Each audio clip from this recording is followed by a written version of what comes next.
Ay, ako nga pala si JM Calma ng San Sebastian Golden Stags at nagmula ako sa Capas Tarlac. Ang position ko is forward tsaka center. Preparation ko siguro mas doble pa kumpara sa last season ko kasi ito na yung last ko eh. Bubuhos ko na lahat kung anong meron ako, nagpo-practice ako. Nandiyan naman yung mga coaches para i-guide ako. Dami kong tapay po from San Beda, playing center. I'm from Cagayan Valley, Tuguegarao City.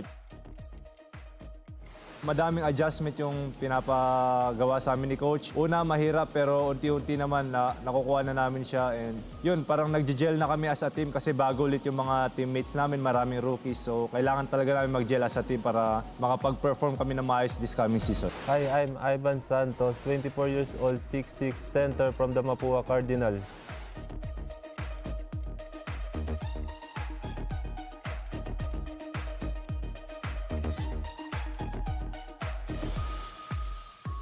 Tatry po namin yung best namin. Makuha mo na po yung Final Four makapasok at sunod po yung championship. Gagawin po namin lahat yung best namin.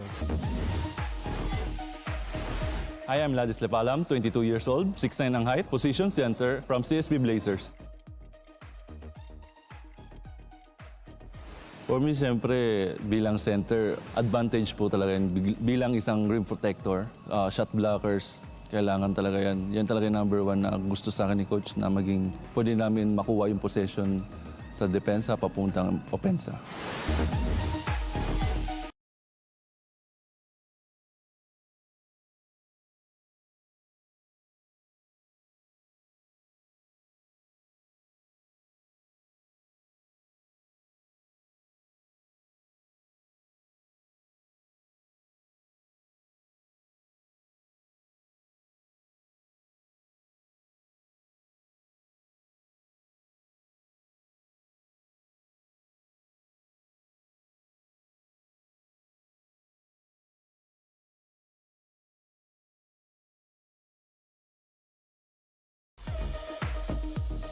Hi, I'm AJ Benson. I'm 25 years old. I'm 6'4".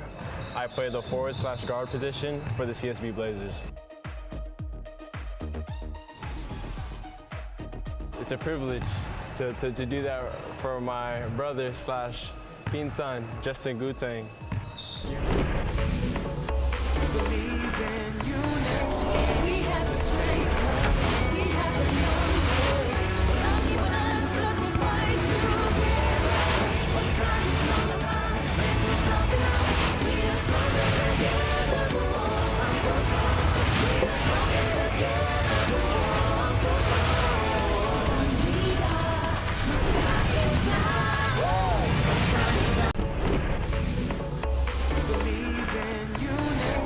We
It's game day once again as we are saying hello from this beautiful campus of LaSalle Green Hills as we return inside the St. Benil Gym for our continuing coverage of NCAA Season 97, now being broadcast live on the country's biggest TV network, ang GMA. In our first game, napanood natin ang Letran Knights, the defending champions, prevail against Arellano University 96-76. At ngayon naman, warming up at the St. Benil Gym, San Beda University, as they take on a team that is looking to bounce back after an opening weekend defeat, ang Emilio Aguinaldo College Generals. That is our game at hand. San Beda versus EAC. We are greeting all of our kapusos watching here in the Philippines and all over the world via GMA Pinoy TV. At hello na rin sa ating mga kapuso who are watching on the NCAA Philippines Facebook and YouTube channel. Mabuhay Pilipinas and hello mga kapuso. Ako po ang inyong lingkod, Anton Rojas. Isn't this a beautiful venue? Very bright and very green. And that is why we have welcomed... Very familiar, yes. And that is why we are welcoming a man who's very familiar with this type of situation. Sa unang pagkakataon, makakasama natin ang isa sa mga legends ng Philippine Collegiate Basketball and also one of the best young coaches that we have here in the country for the first time, Coach Mac Kuan. Thank you, Anton. Very generous introduction. Happy to be here and very excited.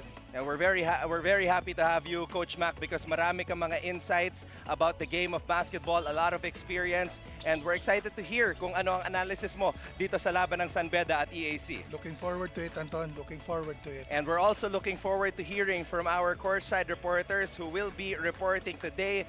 We have Sofia Rodelas reporting para sa panig ng Emilio Aguinaldo College at mamaya naman from San Beda University, makakapanayam natin si Michelle Naldo. It's great to see you girls, Sofia and Michelle, and we will get to you guys later on with your reports. Now, Coach, it is day number 4 ng ating NCAA Season 97. Letran nakasungkit na ng 2 panalo. San Beda, right behind them, 1-0. They want to get a win. Pero syempre, itong EAC ayaw magpatalo because it will be very hard to bounce back from a 0-2 hole in this type of tournament. Yes, they were leading almost the whole game last game until the last 7 minutes. They just couldn't buy a basket. They were dominated in the paint. And very particular sa akin yung free throw disparity. Yun. They went to the free throw line 27 times. EAC only 14. So that is what we are going to break down forward sa aming pagbabalik. We will delve deeper into this matchup between EAC and San Beda. Kaya naman mga kapuso, wag po kayong aalis, magpapatuloy ang ating coverage ng NCAA Season 97. Stronger Together, buo ang puso dito lang sa GTV.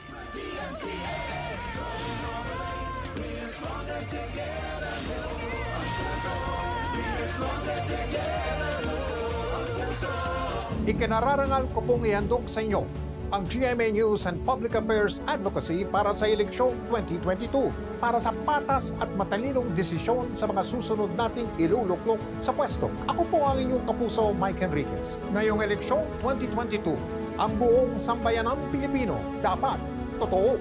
Noong eleksyon 2019, ang ating panawagan at panata, pusuan ang totoo. Kaya lumibot tayo sa iba't ibang panig ng bansa para ipakilala at isulong ang mga katangian ng kandidatong totoo. Pusuan ang totoo! Ngayong eleksyon 2022, sa harap ng hamon na ibangon ang ating bayan, lahat tayo, ang mga kandidato, ang mga botante, at ang pagbabalitang gagabay sa bayan, dapat totoo. Ang mga tatakbo, dapat totoo. Totoong may paninindigan para sa tama. Dapat patapat, hindi magnanakaw o tiwali. Totoong may plataforma at konkretong solusyon sa mga isyong dapat tugunan. Magpapakatotoo sa kanilang mandato at totoo ang hangad na makapaglingkod. Hindi personal na kapakanan ang itataguyod. At dahil nasa atin ang responsibilidad, Na iboto ang karapat-dapat na kandidato. Ang paninindigan ng mga botanteng Pilipino. dapat totoo. Magsaliksik tungkol sa kandidatong susuportahan. Alamin ang kanilang track record. At huwag basta maniwala Sa sabi ng iba o ng mga tumatakbo. Himayin ang kanilang mga plano. At suriin ang mga proyektong kanilang isinusulong. Pahalagahan, bigyang dangal, at at ipaglaban ang boto. Huwag magpabayad sa sino mang kandidato. Tumulong sa pagpapalaganap ng katotohanan. At huwag magkakalat ng fake news. Ang GMA News and Public Affairs sa pagbabalita ngayong eleksyon, mananatiling totoo. Walang takot na ihahayag ang mga problema ng lipunan para mamulat ng mga kandidato at botante sa totoong kalagayan ng bayan. Ang mga ibabalita, walang itatago. Lahat dadaan sa masusing pagsisiyasat. Lahat ng panig, pakikinggan at bibigyang boses. Totoong pagbabantay ang gagawin. Susuriin ang mga plataforma at posisyon ng mga kandidato sa iba't ibang issue para magabayan ang mga Pilipino sa paggawa ng desisyong mahalaga sa ating kinabukasan. Ang ating pagbabalita, noon at higit pa sa ngayon, walang kikilingan, walang poprotektahan, walang kasinungalingan. Ngayong eleksyon 2022, ang mga kandidato, ang mga botante, at ang pagbabalitang gagabay sa bawat Pilipino, lahat tayo dapat totoo. Dapat totoo. The GMA News and Public Affairs. Eleksyon 2022 Advocacy. Ikinararangal ko pong ihandog sa inyo ang GMA News and Public Affairs Advocacy para sa eleksyon 2022 para sa patas at matalinong desisyon sa mga susunod nating iluluklok sa pwesto. Ako po ang inyong kapuso, Mike Enriquez. Ngayong eleksyon 2022, ang buong sambayanang Pilipino dapat totoo. Noong eleksyon 2019, ang ating panawagan at panata, pusuan ang totoo. Kaya lumibot tayo sa iba't ibang panig ng bansa para ipakilala at isulong ang mga katangian ng kandidatong totoo. Pusuan ang totoo! Ngayong eleksyon 2022, sa harap ng hamon na ibangon ang ating bayan, lahat tayo, ang mga kandidato, ang mga botante, at ang pagbabalitang gagabay sa bayan, dapat totoo. Ang mga tatakbo, dapat totoo. Totoong may paninindigan para sa tama. Dapat patapat, hindi magnanakaw o tiwali. Totoong may plataforma at konkretong solusyon sa mga isyong dapat tugunan. Magpapakatotoo sa kanilang mandato at totoo ang hangad na makapaglingkod. Hindi personal na kapakanan ang itataguyod. At dahil nasa atin ang responsibilidad, Na iboto ang karapat-dapat na kandidato, ang paninindigan ng mga botanteng Pilipino. dapat totoo. Magsaliksik tungkol sa kandidatong susuportahan. Alamin ang kanilang track record. At huwag basta maniwala. Sa sabi ng iba o ng mga tumatakbo. Himayin ang kanilang mga plano. At suriin ang mga proyektong kanilang isinusulong. Pahalagahan, bigyang dangal, at ipaglaban ang boto. Huwag magpabayad sa sino mang kandidato. Tumulong sa pagpapalaganap ng katotohanan. At huwag magkakalat ng fake news. Ang GMA News and Public Affairs. Mga kapuso, we are once again saying hello from inside the St. Benil Gym dito sa Lasal Green Hills for our live and continuing coverage of NCAA Season 97 being broadcast over GTV, keeping it good. And what a beautiful venue it is, as I mentioned. New day, new coverage, and another game at hand. That is why we have Coach Mac Duan here with us today. We're Lasalians at work. Coach Mac, this is our comfort zone. But today we will be breaking down this matchup between the Emilians and the Bedans. Let's talk about EAC first. EAC, as you mentioned, were leading all throughout their last game against Mapua. Pero sa dulo, medyo kinapos sila. Coach Mac, kindly break it down. Ano ba yung mga nakita mong problema sa EAC in that game? Yes, I just noticed during the end, towards the end of the game, no, they were just out executed. Hindi sila masyado maka-execute nung last game, and like I said a while ago, the disparity on the free throw line, sobrang laki lang din, 27-14, and bench points almost double, 28-14. So talagang mahirap manalo pagka dominated ka ng ganun. And it also didn't help that some of the players got hurt. CJ Cadwa pulled his left hamstring, and then si JP Maguliano, although I see him warming up, Maguliano sprained his left ankle. But they can't make any excuses in a short season like this. One of the players though that really stepped up para sa koponan ni Coach Oliver Bunyi was King Gurtiza. Grabe yung pinakita nitong batang to.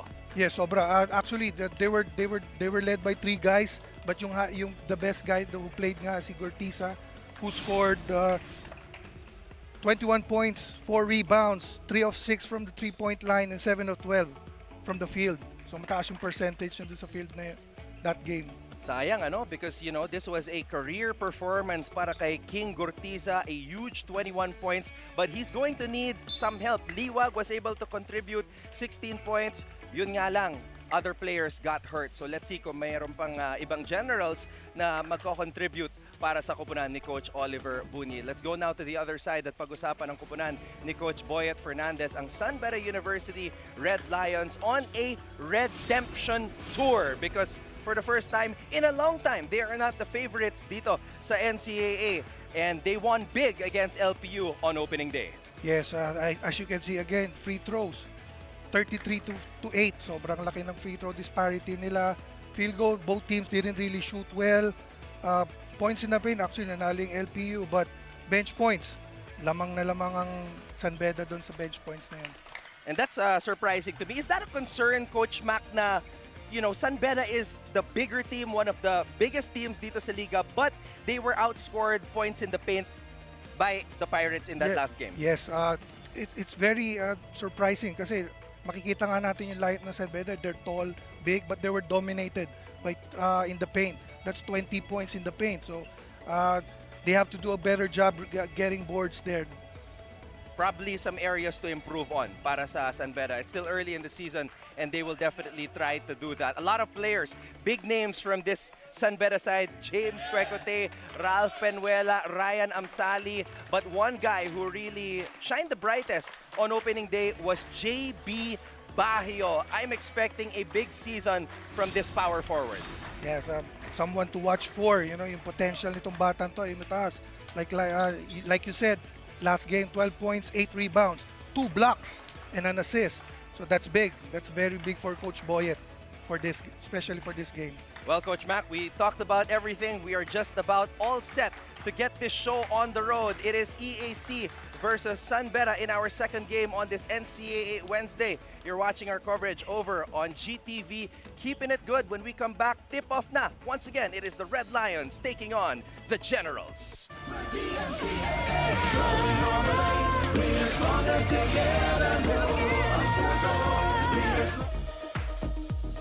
Hi, I'm AJ Benson. I'm 25 years old. I'm 6'4". I play the forward/guard position for the CSB Blazers. It's a privilege to do that for my brother/pinsan, Justin Guteng. You're gonna see all our work that we put in, and hopefully you guys will enjoy it. Hi, I'm Warren Bonifacio, 23 years old, 6'4", forward from the Mapua Cardinals.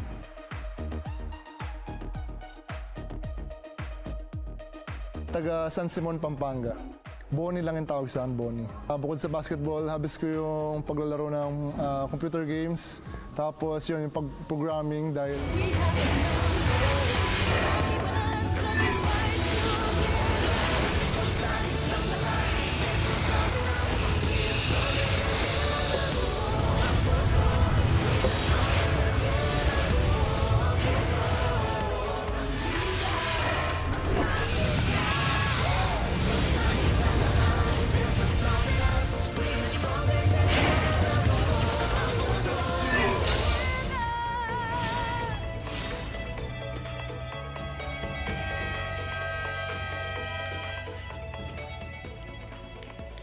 You're watching our coverage of NCAA Season 97. Stronger Together, buo ang puso. Hello sa lahat ng ating mga kapusong nakatutok here in the Philippines and all over the world.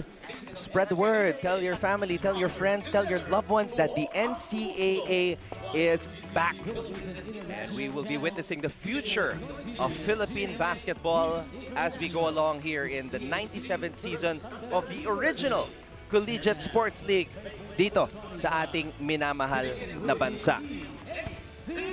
So, this should be interesting. After the loss in the first game, tignan natin kung ano magiging adjustments ni Coach Oliver Bunyi. Yes, very important here how they start. And forward number 25, Brio Bunyi. Playing center number 10, Rodney Fuentes. Shooting guard number 3, King Gortiza. EAC Generals is led by Oliver Bunyi. So there are a couple of adjustments. Brio Bunyi is starting para sa EAC. Came off the bench sa kanilang unang laban kontra sa Mapua. But King Gortiza is still there along with Alan Liwag, who had a solid debut para sa EAC. Dami Kuntapay. At forward number 10, France Abuda. Also at forward number 12, JB Bayo. Starting at guard number 15, James Quecote. San Beda University Red Lions head coach is Boyet Fernandez. Ayan na mga big boys ng San Beda University. Point guard Ralph Penuela joining James Quecote in that explosive and crafty backcourt. Dami Contapay at the center spot. We have France Abuda and JB Bajo at the forwards. So basically staying starting five was their last game. And we are officially underway, here in the first quarter of this matchup between EAC and San Beda. Gortiza, ball swing. Let's see if Bunyi can make something happen as he makes his first start here in season 97. That was a nice extra pass, just couldn't make the basket. Now coming off a loss, Coach Mac, knowing that this is a single round robin tournament, how do you fire up your squad if you're Coach Oliver Bunyi? Well, basically, you just have to be real with your players and just say, so just put that sense of urgency in them. We need to win like this, especially against a San Beda team who's really touted coming into this game. Because it could have been a different story kung nanalo sila kontra sa Mapua. As you mentioned, they were leading all throughout that game. And then all of a sudden, you're 0-1 going up against a powerhouse. Yeah, basically just execution down the stretch. You learn every time, I always tell that to players, get better every day. And this is another day to get better. Meanwhile, San Beda University, and you see Coach Boyet Fernandez. You guys greeted each other earlier. Napansin ni Coach Boyet na he saw you here at the panel. Yeah, he was my veteran during my last year team time in Santa Lucia. Awesome. He was my mentor. Awesome, awesome. No wonder we saw him on the screens. He didn't seem too happy, but I saw his face when he saw you. Masaya si Coach Boyet. So this is sakto pala, Coach Mac, yung pagsalang sa'yo ngayong araw. Yeah. Mentor mo pala yung kino-cover mo ngayon. Some history here. Yep. Meanwhile, Quecote. That's a good move, powerful move by Quete. Itong si James Quecote, Coach Mac, beefed up a little bit. He was not this hefty 2 years ago. Oh, that's a defensive foul. So you think nullified, yeah. you think that was a I think that was a good move. Yeah. Marvin Taiwan bringing the ball down from EAC. A lot is expected from this young point guard. Liwag waiting for the play to unfold. Bola napunta dito kay Taiwan. Running a screener set here. Ball screen on top. Gortiza, jumper. Both teams just can't buy a basket right now. Quecote, dinedepensa ni Taiwan. James gives the ball down low to JB Bajo. Powerful move.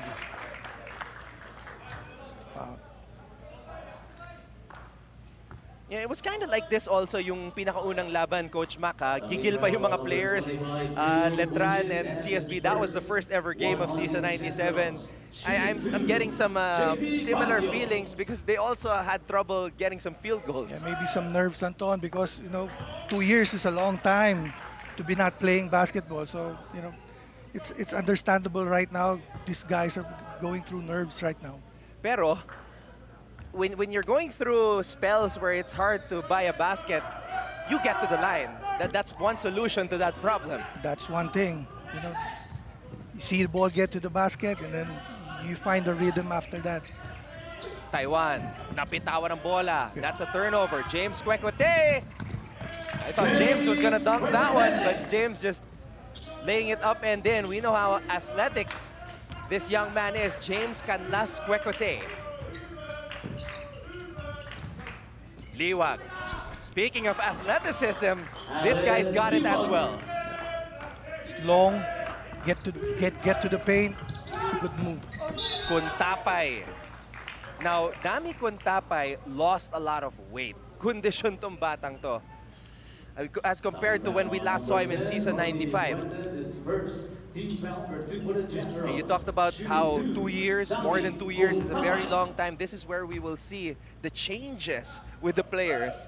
Yeah, the players who got serious with their conditioning and the players who were a little relaxed with their conditioning.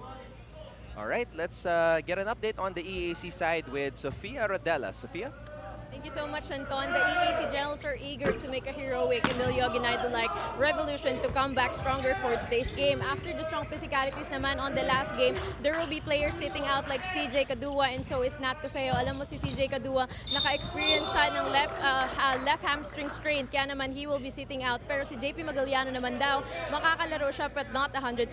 Pero natanong ko naman si Coach Oliver on what happened to the strategy of the last game. Sabi niya sa akin, yung game shape kulang pa at andun yung gigil, pero yung dedication naman ng team, buong-buo. It's going to be a chess-like pieces strategy for the EAC Generals on who's who going to be playing on the board today. Pero ang tanong dito, Coach at Anton, will they be able to score a checkmate today and raise the flag for the Generals? Back to you, Coach and Anton. You know what, Sofia? I wish I could call Grandmaster Eugene Torre right now so I could answer that question.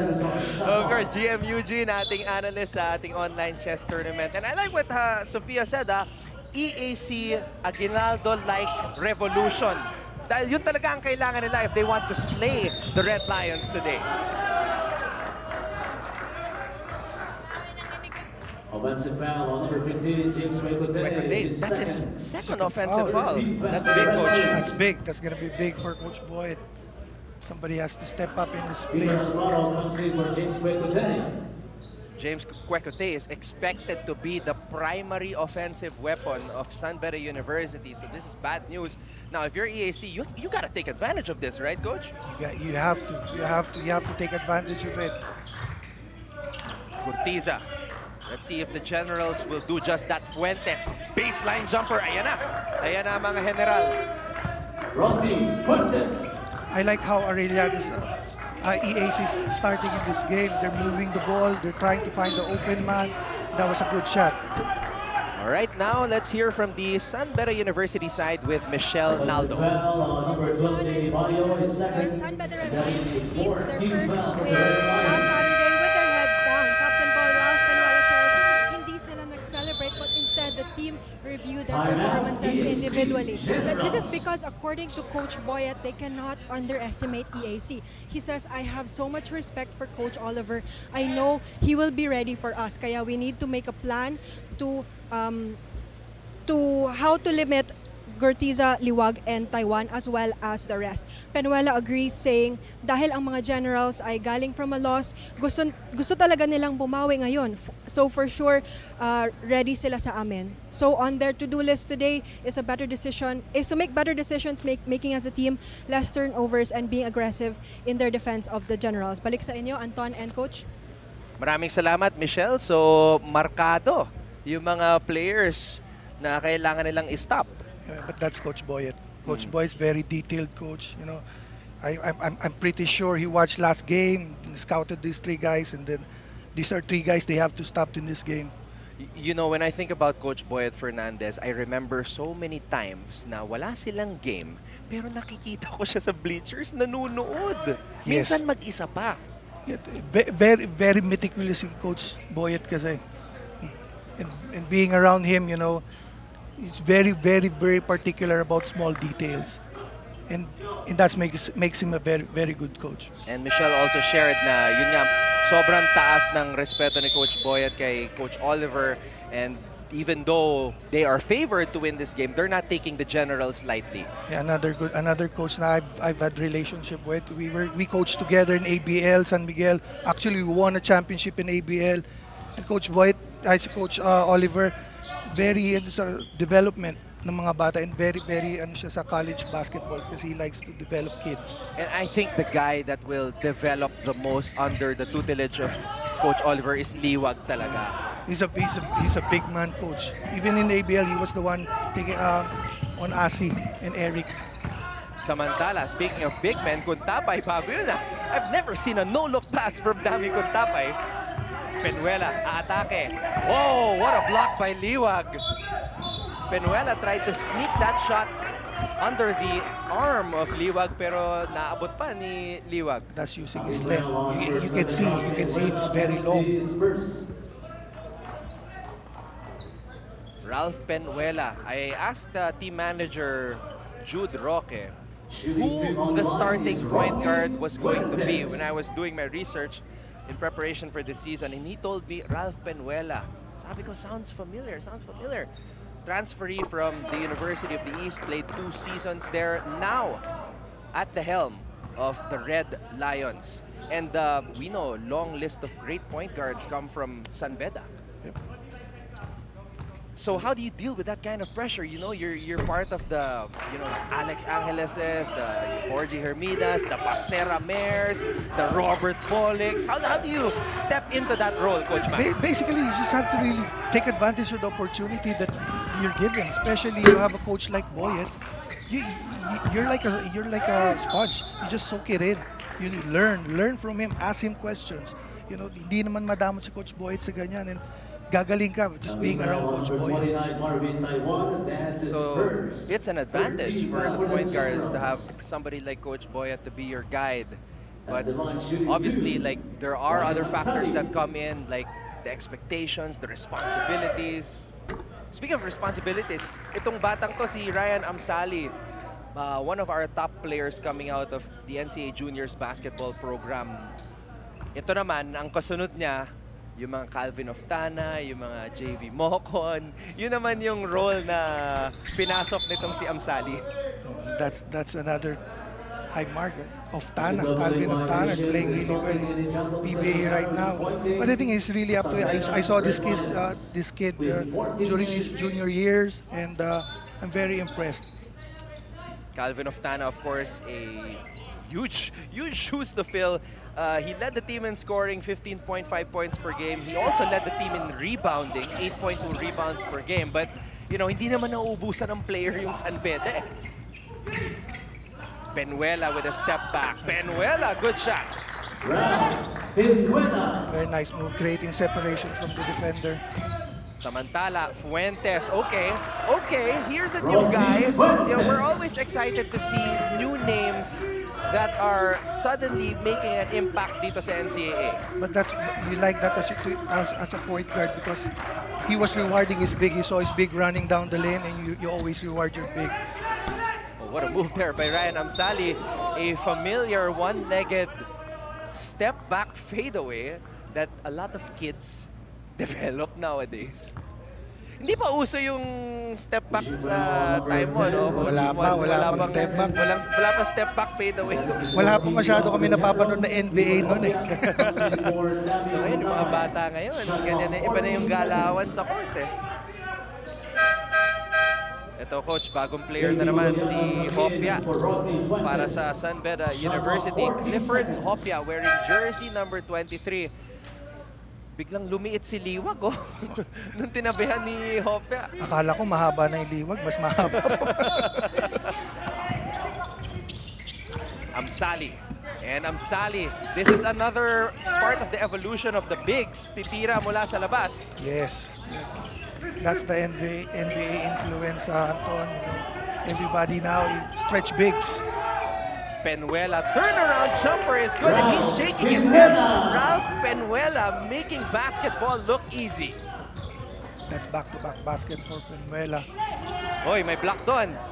Forward pass. Peter Alfaro with a block, and Alfaro comes up with a fast break play in defense to offense. Very basic fast break. One guy bringing down the ball in the middle. You got two wings running down the lane. Naalala ko bigla si Coach Ron Jacobs. Yan lagi pinapapractice sa amin every day, every morning. Run the lane wide, point guard, run it in the middles, jump stop, and then Does Coach Ron get mad when players do no-look passes? so minus points si Amsali doon with that no-look pass. But now, mag-a-adjust na yun si Coach Ron. Yung mga ganun, high-five niya na yun. Pero smooth din itong si Amsali, ha? Big man. Big man. He's the guy in the middle. He's the guy running in the middle. You have the guards on That's the wings. basically your big, running, setting up your guard. Ito yung magandang step back kanina ni Penuela. Separation. Mahihirap yung mga tinitira nitong si Ralph Penuela showing us a wide array of moves. Late package now. The point guard who's posting up. Ralph Penuela didn't really have eye-popping numbers prior to coming here to the NCAA, but you know, this league is like a land of opportunity. We all know the story of Robert Bolick when he became the starting point guard of San Beda, and the opportunity has now fallen in the hands of Penuela. But I can already see why Coach Boyet is trying to give him a break. You can see the way he's moved, the way his body language. Very confident young man. And you know for a fact, Coach McCuan, that in basketball sometimes ang kailangan lang ng player ay isang coach na naniniwala sa kanya. Exactly. Because I believe every player na nandito sa stage na ganito can play. But it's just a matter of getting that opportunity, getting that playing time, and that confidence from your coach. So we have a new player on the floor. Si Kinal didn't play much in the first game of EAC against Mapua. So now the opportunity falls on him to try to make an impact para kay Coach Oliver Bunyi. That's called Coach Oliver trying to find ways, getting some sparks from his players, trying to find that right combination. Yeah, si Kinal did not play at all in their game against Mapua. So we're still here in the first quarter, pero pinasok na siya ni Coach Oliver. Somebody's got to inbound this ball. Maguliano receives the inbound pass. Kinal. There's the opportunity for him to shoot. Too strong though. Agawan para sa loose ball. Amsali picks it up.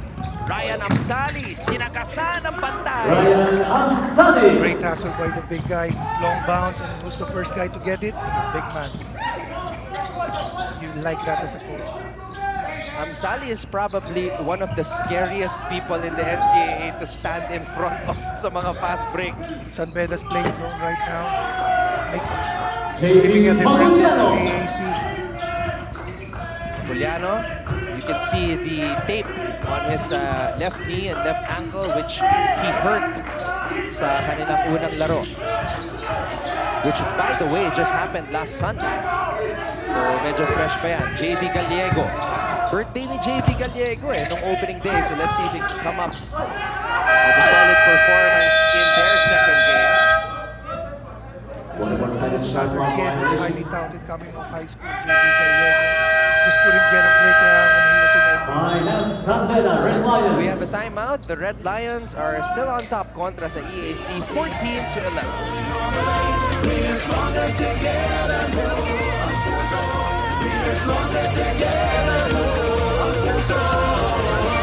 Iba-iba tayong mga Pilipino. Magkakaiba tayo ng pinanggalingan. Matatagpuan tayo saan man sa mundo. Magkakaiba tayo ng estado sa buhay. Magkakaiba tayo ng salita. At kulay sa politika. Pero magkakatulad ang pangarap natin. Para sa Pilipinas. At sa bawat Pilipino, disente at ligtas na buhay. At magandang kinabukasan. Nasa ating lahat ang responsibilidad. Sa bawat kandidato. Sa bawat botante. At sa mga tagapagbalitang gagabay sa desisyon ng mamamayan. Para makamit ang pangarap ng ating minamahal na bayan. Kaya ngayong eleksyon, maging tapat, mapanuri at patas. Sa isip, sa salita at sa gawa.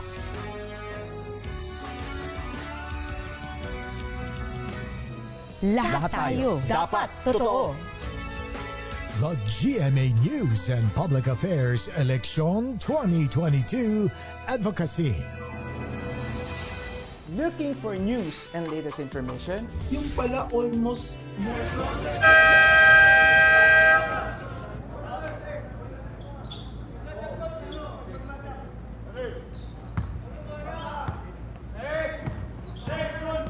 we are back live inside the St. Benil Gym sa LSGH or LaSalle Green Hills, our coverage of NCAA Season 97. Like I said, San Beda in the zone right now. They're giving a different look. They're in a deep lead. Grabe itong depensa ni Robin kay Penuela. Really trying to stick to him like glue.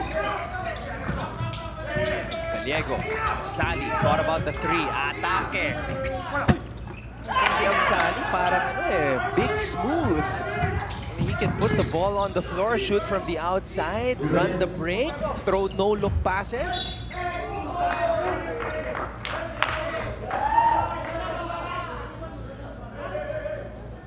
3 times down the floor now. So EAC should fasten the game so they can avoid the zone. They're struggling in the zone right now. Winston Enot comes in for Ralph Penuela. Enot coming in now for Penuela. Interesting lineup para dito kay Coach Boyet Fernandez. You have Enot in the game right now, along with Cometa, another Spitfire guard, at meron ka pang JV Gallego. So this is an all-new San Beda 5. Wala yung mga holdovers. The usual names you see in San Beda. As we said, land of opportunity. Oras na para gumawa ng pangalan at gumawa ng ingay. Amsali, there again are those wild passes mula kay Ryan Amsali. Amsali, binigay dito kay Gallego. Gallego, atake. Cometa for 3. Wala, akawan para sa loose ball. Nakuha ng EAC. EAC was in the zone there also. Both teams are in the zone right now. Luciano, binigay dito kay Robin. Lefty 3. Masyadong malakas. And look at Kinal track down that loose ball. Earning his minutes here today. Maguliano, pinopostehan si Hopia. Maguliano, inside pass. Kinal, walang mapuntahan. Naagawan ni Gallego. Approaching the final minute here in the first quarter. Enot for 3.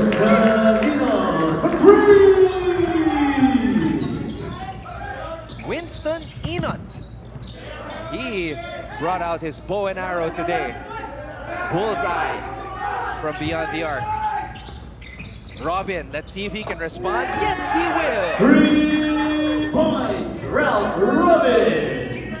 So it is a shootout here in the first quarter.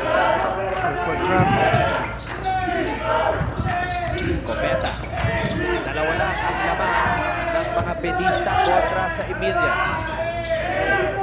Gallego mula sa labas. JP Gallego with a 3 points. Now, that's 2 3-pointers for San Beda. 8 seconds to go here in the first. Luciano, he has to make a move. Luciano, Maguliano with time remaining. Great pass, great pass. Great patience as well para sa EAC Generals. JP Maguliano is A-okay despite turning his left ankle last Sunday. James Quecote scoring early but also picked up 2 early fouls. Fuentes nagpapakita ng kanyang outside touch. And what about the new starting point guard of the Red Lions, Ralph Penuela, showing us his arsenal of moves. And Robin swishing it from beyond the arc. It is a battle early on between EAC and San Beda. The Red Lions lead the Generals 20-17 at the end of the first. This is our coverage of NCAA Season 97 being broadcast over GTV, keeping it good. The NCAA going all the way. We are stronger together. We are stronger together. It's the second year of the NCAA GMA partnership, so that means our coverage team is also expanding. This season, we'll be introducing 13 fresh faces that are going to be reporting from the sidelines of the coming games. Today, we'll get to know 3 of them. Kasama natin ngayon sa chat box sila Sofia Rodela, Bailey's Acot, at Chantal Laude. Yay! Hello, guys. Hello. Thank you so much.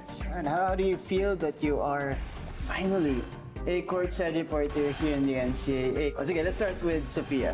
You know, when they text me na pasok pala ako, it was actually during my birthday. That's what I told them. It was actually my birthday that you guys messaged me, so thank you so much. It was like a birthday gift. What a gift! Yeah. What a gift! Congratulations. Oh. Belated happy birthday. Thank you. Hindi pala nila alam. Hindi pala shinare sa mga batch nila. Baileys.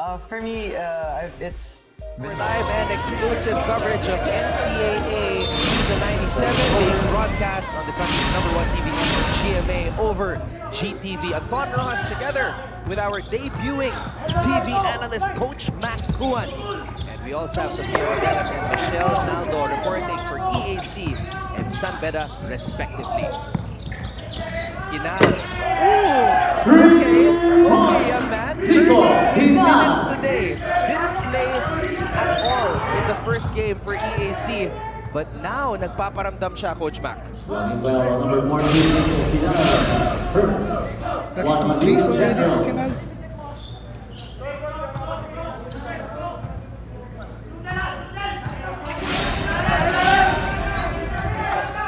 Cometa. Gallego was trapped along the baseline. Gets the ball back though. Gallego creates separation. JB Gallego. This is one thing about zone. They're forcing you to take outside shots, but both teams are making their outside shots right now. Robin hit one a while ago. Hit one again. It's raining threes, Anton. EAC coming out guns blazing against the mighty Red Lions of San Beda University. Hindi sila nagpapasindak dito. Enot missing on that wild drive. Enot comes up with a loose ball. Gallego, atake. Gallego. Cometa for 3. No. Amsali colliding with Umpad. Matangkad din ang mga player. Umpad coming in for EAC. Look at this move, Coach Mac. Haba nga ng mga players ngayon, Anton.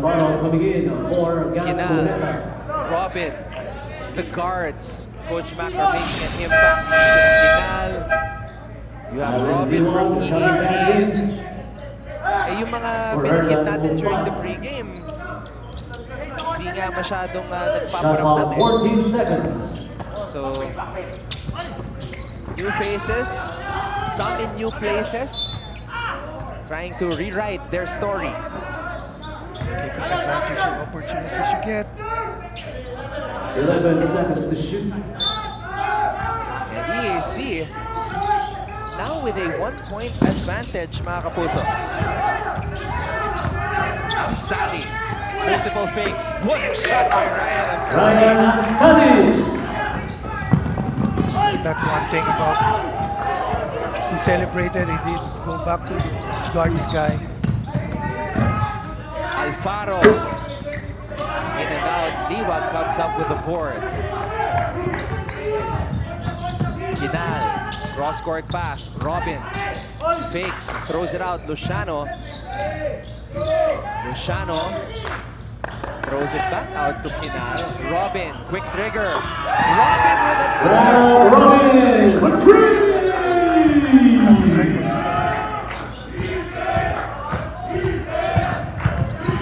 EAC reclaiming the lead. Robin playing fearless basketball. EAC on a 14-7 run right now. That's why they have the lead 26-24. Two recent triples from Ralph. Amsali with a long-range basket. Stepping back for 2. Robin again. He checked.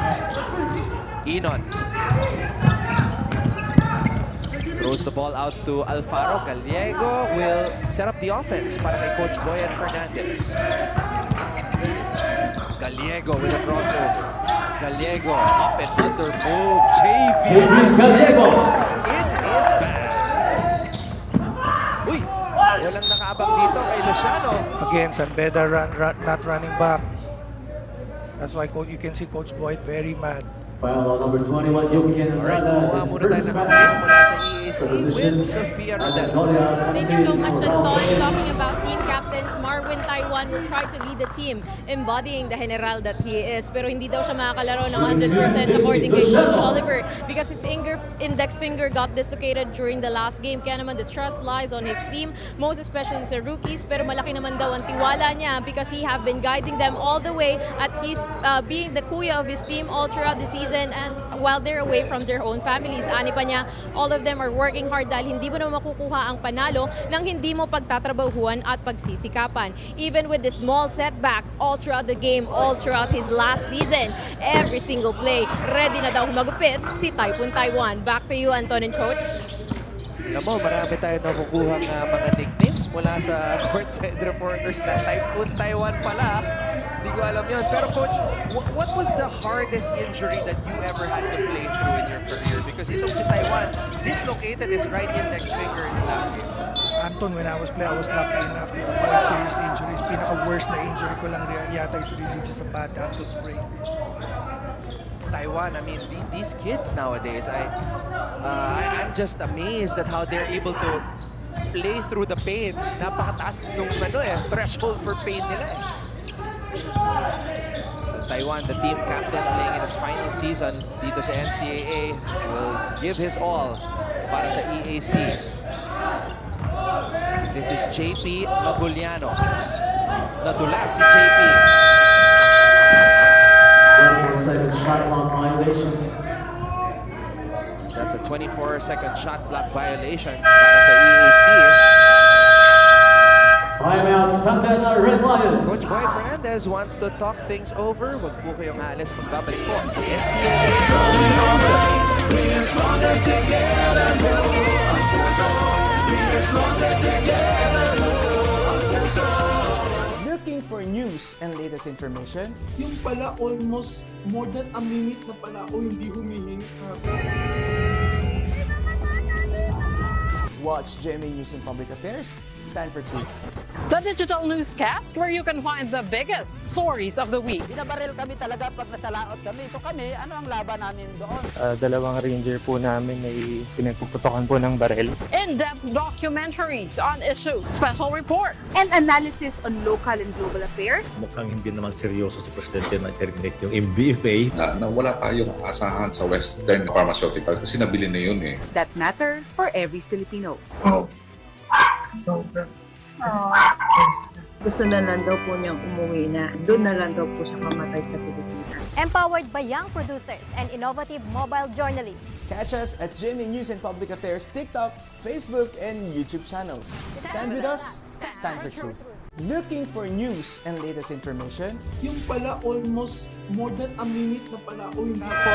At San Beda University Red Lions, right now they are in a battle. A heated battle with the EAC Generals who took the lead moments ago. Let's get an update on their side with Michelle Naldo. And Coach, kapansin-pansin nga ang deep rotation ng bench ni Coach, and it has been paying off so far as we see San Beda's young talents contributing to the team's numbers today. Ralph Penuela shares that disseminating playing minutes and engaging even the rookies fits into Coach Boyet's new system. He wants their players on the floor to be aggressive all the time, kaya importante na makakapanghinga ang mga starters. Ayon naman kay Coach, he is really looking to develop his rookies by slowly integrating them into his system. That is, letting them play during actual games and requiring them to do extra skills development training para ma-fast track ang progress. Your thoughts on this, Anton and Coach? Well, Michelle, spot on because we saw a lineup earlier of players who were part of the Season 95 lineup, and right now it's only Alfaro who was part of the Season 95 lineup, and Vicer. So talagang experimenting with the combinations itong si Coach Boyet. Yes, early in the season, you try to find guys who you can use towards the end of the season. Ito yung time na binibigyan mo ng kumpiyansa yung mga players mo to find that hidden gem na pwede mong magamit towards the end. Yes, because towards the end, when the game and the pressure gets a lot higher, sometimes you might need a wild card or two sinasabi nilang magic bulldog sa coach. Marami yan dito sa NC. Viser. We have Andrada. Yukian Andrada now on the floor para dito sa San Beda. Pakalalim talaga ng bench nito. Andrada. He has to shoot it. Gallego fires. Would have been huge for JV Gallego. The Generals pick up the basketball. Doria. Maguliano will fire. Maguliano almost got it to fall. Anton, I like how the EAC Generals are, their mindset coming into this game. They're just battling, grinding it out, not being intimidated that they're facing a San Beda team who's really touted coming into this season. Inot with some tight defense, forcing Cosa to lose control. Inot, what a pass! What a pass by Inot! Alfaro just unable to finish that one on the break. Pagkakataon para kay Cosa na makabawi, pero napitawan ni Maguliano ang bola. Oh, what a shot! JV Gallego! Tinanan! Okay, he is probably the guy with the most highlights today. Check that. He is undoubtedly the guy with the most highlights today. Switching hands, JV Gallego. And he's a lefty. Shot that to his right. Scoring amidst the pressure and the contact. He shooting from the outside, up and under moves. Yung mga crossover nitong si Gallego, talagang the entire bag, he is showing it to us. He's bringing all of his tricks out today. Doria, titira mula sa labas. Doria, this is Adam Doria. One half of the Doria twins knocking down that triple. Yep, si Adam yung twin na known as a shooter. But as a coach, Anton, you get frustrated coming off a free throw. EAC, just scoring an uncontested three-point shot. That's enough. Andrada. What a shot by Yuki and Andrada.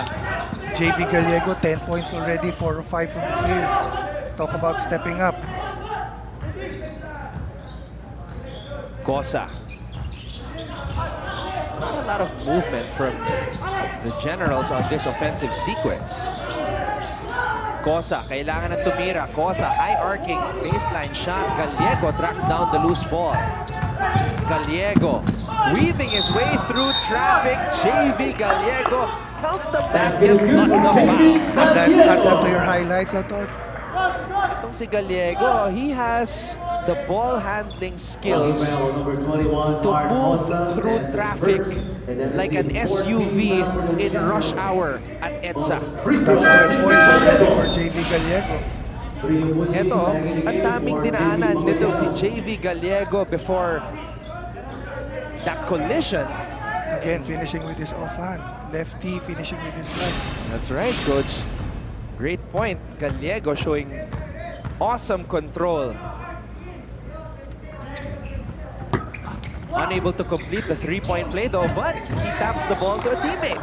Hustle points. Great hustle by JV Gallego. He was the first one to the ball. Grabe itong moves ni Gallego eh. And the way he moves makes it difficult for him to guard. Oh, by the way, kasama natin si Kaloy Tingkungko, si Mars Kaloy. Nakasama namin ni Chantal Laude at Christian Sebastian itong si Kaloy sa Mars Pamor last week. And he will be performing for us dito at halftime sa NCAA. Kaloy Tingkungko, abangan po ninyo at the half.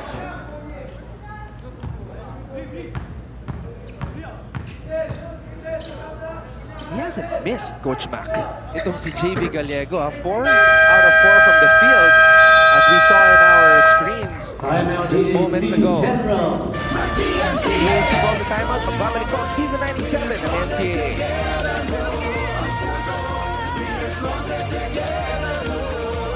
Kaya na ng palaki ang ating NCAA family. Kaya naman sa puntong ito, kilalanin natin ang dalawa pang bagong courtside reporters na napili para sa Season 97 dito sa Chatbox. Kasama natin si Lance Santiago at Aya De Quiroz. Hey! Hi! Hey! Gusto mo yung hi? Hi! Hey! Taas ng energy daw. Taas ng energy. Hello, Aya. Hello, Lance. Hi. And welcome to the NCAA family and GMA. Kamusta? Kamusta yung feelings natin? Let's go to Aya first kasi you are a returning courtside reporter sa NCAA. You spent the season here. If I'm not mistaken, that was season 94. 94. 94. So, how do you feel to be chosen again and to be back? I'm extremely grateful that I'm back. I'm supposed to be a season or 2 seasons more knowledgeable, right? And it feels great to work with you again and with everybody else. So I'm very excited, but I know it's big shoes to fill, and I promise that I will be coming much more prepared this season. Oh, it's a guarantee. Grabe, may testimony. It's an Aya guarantee. Okay. Okay. Pero going to season 94, I know that is a special season for you too because you try to be a court. Second quarter para sa EAC at San Beda. Coach Mac Kuan is looking at the numbers right now. So ano yung nakikita mo, Coach Mac? Kaya dumidikit ang EAC, Anton, because starter points close, 24-27, lamang lang ng 3 points ang San Beda. Bench points, 8-9. Kaya lang lumamang ang San Beda because of fast break points. They have 9 fast break points, 0 for EAC. And even the bigs of San Beda are running. Kaya nakakatakot talaga at napakahirap depensa nitong kupunan ni Coach Boyet Fernandez. Talking to Coach Jude Roque, who's the team manager, I asked him, sino coach yung graduating? Sabi niya, ang sure lang na mag-graduate ay si Franz Abuda. So can you imagine if these young athletes decide to stay? Ang lakas pa nito. Continuity. That's one recipe for a championship team. Continuity, getting to know each other, yung camaraderie ng team. Liwag knocking down a top of the key 3. Yung mga 3-pointers ng EAC, that's also one of the reasons why the Generals are still in this game. Andrada, easy money in the paint. Marvin Taiwan playing with that finger which was dislocated and reattached in the same game last Sunday. Yun na nga, yung mga 3-pointers ng EAC. Huge reason why they are sticking close with the Red Lions. Yes, EAC is 6 for 11 from the 3-point line compared to 2 out of 11 for San Beda.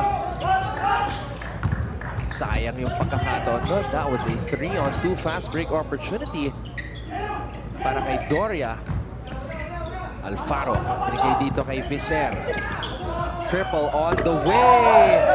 Wow! Hindi mo na alam kung sino ang makakatayan mo. Justin Sanchez. Nagparamdam mula sa labas. Taiwan. Pinasa dito kay Luciano. Bunyi, who started this game, gives it back to Luciano. Luciano spins. Handoff para kay Bunyi. Bunyi pulls the trigger and fires a blank. Ang haba ng pahinga, Coach Mac, nitong si King Gurtiza. And even James Quecote, after picking up those 2 early fouls, hindi na rin binalik ni Coach Boyet Fernandez. Which is why a lot of new faces are getting a lot of airtime. I think Coach Oliver was just sending a message. He didn't like how the effort of Cortiza. So, sometimes as a coach, may mga ganun ka eh. Just para lang magising lang yung player. If you don't want to play, you sit here. It doesn't matter what you did in the previous game. Exactly. It's about this game that they are playing right now. Pero syempre, panibagong pagkakataon, the trust is still there. A chance for Gurtiza to regain and strengthen that trust. And there it is, Gurtiza showing an effort. There's the effort. That's a 50-50 ball. Got the 50-50 ball. The mind game of Coach Oliver is working right now. Lead pass, skying for that layup. Nothing there on that opportunity para kay Villejo. Great cross-court pass. Robin, quick trigger. Gurtiza with Another 50-50 ball. Coach Oliver Bunye surely appreciating the effort nitong si King Gurtiza. Fuentes, he has this shot. Hit one a while ago, but that time, challenge na ni Andrada. Kita mo naman different energy na pagpasok na uli sa game ngayon. Faro milking the clock dahil alam niya may chance pa bumalik ang bola sa EAC. Alfaro, iikot, titira. Yun na nga, babalik pa ang bola sa mga general. 6.7, that's a lot of time. What do you expect to happen here, Coach Mac? I think an early ball screen here, early offense. Taiwan goes full speed ahead. Taiwan gets it to Taiwan. I was wrong, hindi na hinintay ball screen. Kaya ko na to, Coach. With a whirlwind of a shot. Yun yung sinasabi ni Sofia Rodela sa atin na Typhoon Taiwan. Talagang sumugod at umikot eh. Parang typhoon nga. Nagulat yung mga Red Lions sa biglang pagsugod nitong si Marvin Taiwan. Even you, Coach Mac, you thought there would be some play action of ball screen. Yes, I was thinking of an early ball screen just to get him free. Pero sabi niya, kaya ko na to, Coach. Yun na nga nangyari. That is why we are tied at the half. 41-all in this battle between the Generals and the Red Lions. When we come back, we will have that performance by Kaloy Tingkungko. So keep it right here. This is our coverage of NCAA Season 97 over GTV.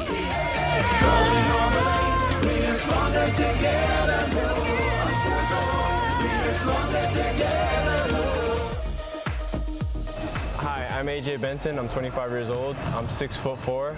I play the forward/guard position for the CSB Blazers. It's a privilege to do that for my brother/Pinsan, Justin Guteng. You're gonna see all our work that we put in, and hopefully you guys will enjoy it. Hi, I'm Warren Bonifacio, 23 years old, 6'4", forward from the Mapua Cardinals.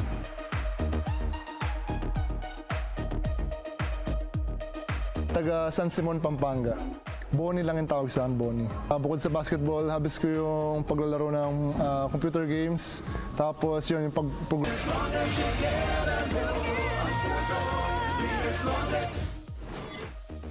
Hi, ako nga pala si JM Calma ng San Sebastian Golden Stags at nagmula ako sa Kapas Tarlac. Ang position ko is forward tsaka center. Preparation ko siguro mas doble pa kumpara sa last season ko kasi ito na yung last ko eh. Bubuhos ko na lahat kung anong meron ako, nagpo-practice ako. Nandiyan naman yung mga coaches para i-guide ako. Dami kong tapay po from San Beda, playing center. I'm from Cagayan Valley, Tuguegarao City. Madaming adjustment yung pinapagawa sa amin ni Coach. Una, mahirap pero unti-unti naman nakukuha na namin siya. And yun, parang nag-gel na kami as a team kasi bago ulit yung mga teammates namin, maraming rookies. So kailangan talaga namin mag-gel as a team para makapag-perform kami na maayos this coming season. Hi, I'm Ivan Santos, 24 years old, 6'6", center from the Mapua Cardinals.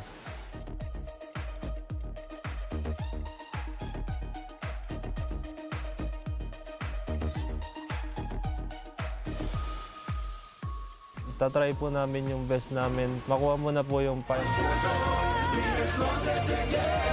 What a beautiful sight it is as we are once again saying hello mula po dito sa loob ng St. Benil Gym sa Lasal Green Hills where the game is tied. 41-all in this matchup between the EAC Generals and the San Beda University Red Lions. Maraming salamat muli mga kapuso sa inyong pagtutok ngayon sa GTV and to everybody watching on GMA Pinoy TV and NCAA Philippines over Facebook and YouTube. Anton Roas together with Coach Mac Kuan. Now, Coach Mac, I have a lot of questions for you.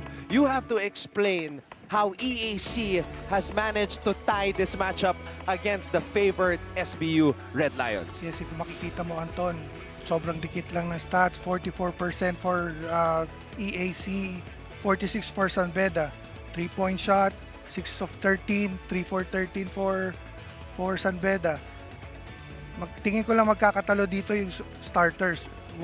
Which starter will step up in the second half kasi starters are being outplayed by the bench players. And during the last 2 minutes and 40, 1 field goal lang yung San Beda kaya nakahabol lang EAC. I agree with that. I mean, we saw James Quecote play well on opening day. King Gurtiza played well last Sunday, but both guys with limited minutes in the first half. So I agree with that, Coach. We're expecting the starters to change the story here in the second half. But, you know, if things continue the way they have been going, baka eto pa rin yung mga pangalan na makita natin sa dulo ng ball game. Yes, JV Gallego stepping up for San Beda, 13 points. And shooting very well from the field. Ryan Amsali, 7 points. Peñulia, 5. And for EAC, Robin is leading them with 9. Maguliano, 6. And Fuentes with 3. Ganda ng pinapakita ni Robin mula sa labas. The confidence is there. 3 out of 4 from beyond the arc. So EAC looking to slay the Giants here today. They could have entered this matchup 1-0, kaya lang nag-come from behind victory yung Mapua University Cardinals. But it's a brand new situation for them and anything can happen, as we know, here in NCAA basketball. So we welcome you guys once again. We have an international simulcast on GMA News TV and of course GMA Pinoy TV. This is our coverage of NCAA Season 97, Stronger Together, Buo ang Puso. Anton Rojas together with Coach Mac Cuan. We have Sofia Rodelas and Michelle Naldo reporting for EAC and San Beda respectively. Your mentor, Coach Boyet Fernandez, very animated in the huddle right now, Coach Mac. You can see the frustration in Coach Boyet because you keep a team like this close and, you know, yung mga usual goal ng mga underdogs is to keep the game close and sa dulo ka makakadali nito. Now, you also talked to Coach Oliver Bunyi while you were preparing for this matchup. Was there anything that he said that stood out to you at nakikita mo ngayon na, this is what they were planning? Yes, they just wanted to come out strong and to come out aggressive because nung last game nga nila, the last 7 minutes, you know, hindi sila masyado aggressive. They got outscored. Yun lang yung niremind sa kanila ni Coach Oliver when I talked to him. All right, the stage is set for our second half. This is our second game on our first NCAA Wednesday for Season 97. Earlier, mga kapuso, Letran winning against Arellano 96-67. Of course, Arellano played without Justin Arana, but good news, nakita natin sa game on, nakausap ni Martin Javier si Justin, and there might be a chance na babalik pa after Justin got a second opinion. Babalik pa si Arana this season. Barring any hitches, of course, that is. Penuela. Binigay dito kay Bahio. Bahio, binigay kay Abuda. Abuda to James Quecote for 3. There you go, James Quecote. 3 points. That's a good start for him. Hopefully he can get his rhythm and contribute in this game. Rhythm nga yung kailangan ni James after, you know, hindi pa siya pinapawisan, Coach. Hirap din kasi nung ganun eh.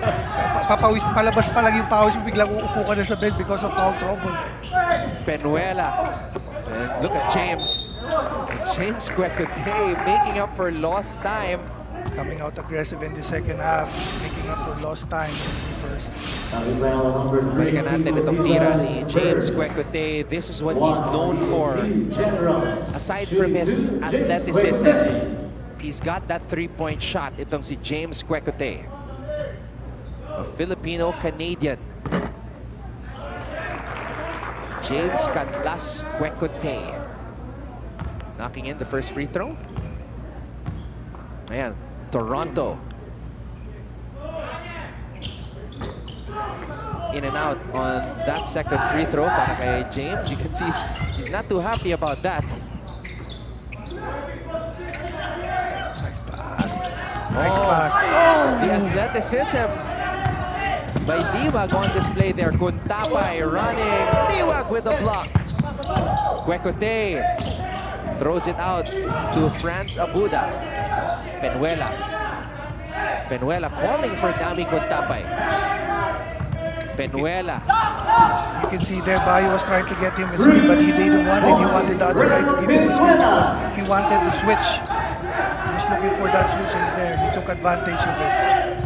Penuela taking matters into his own hands, knocking down the three, and this is huge. Answering because it was a 7-0 run for San Beda to start the third period. Ayaw mong maiwanan ka ng mga bedista dito sa pagsisimula ng second half. Kuntapay binigay dito kay Bahio, turn around. Wala. Rebound Maguliano. Generals are running. Big man running. Missed it. Taiwan. Binigay dito kay Liwag. Back to Maguliano. One-handed jump hook from the free throw line. All right, a chance for us now to go back to Sofia Rodelas. Thank you so much, Anton. Trying to learn from their past mistakes. Kaya naman sinusubukan ng EAC Generals to kick up the tension sa gerang ito. Sabi sa akin ni Team Captain Marwen na kailangan daw nila hanggang end game ay doon daw sila kinakapos. Kaya naman we need to start strong and stay strong hanggang matapos. Kaya naman they're building up the tension, driving that power, saying that a general doesn't back down to a lion. Back to you, Anton and Coach. Yep. It doesn't matter what the people are saying, the headlines. If you want to survive, you have to stand up against your demons. And that's what the Generals are doing right now, down by just 2. That's the beauty about competition. Amsali, bad pass, naagaw ni Gurtiza. Generals trying to make a run of their own, and yes! They respond to the 7-0 run with a 7-0 run of their own. JB Maguliano with 10 points right now, 4 of 6 from the field.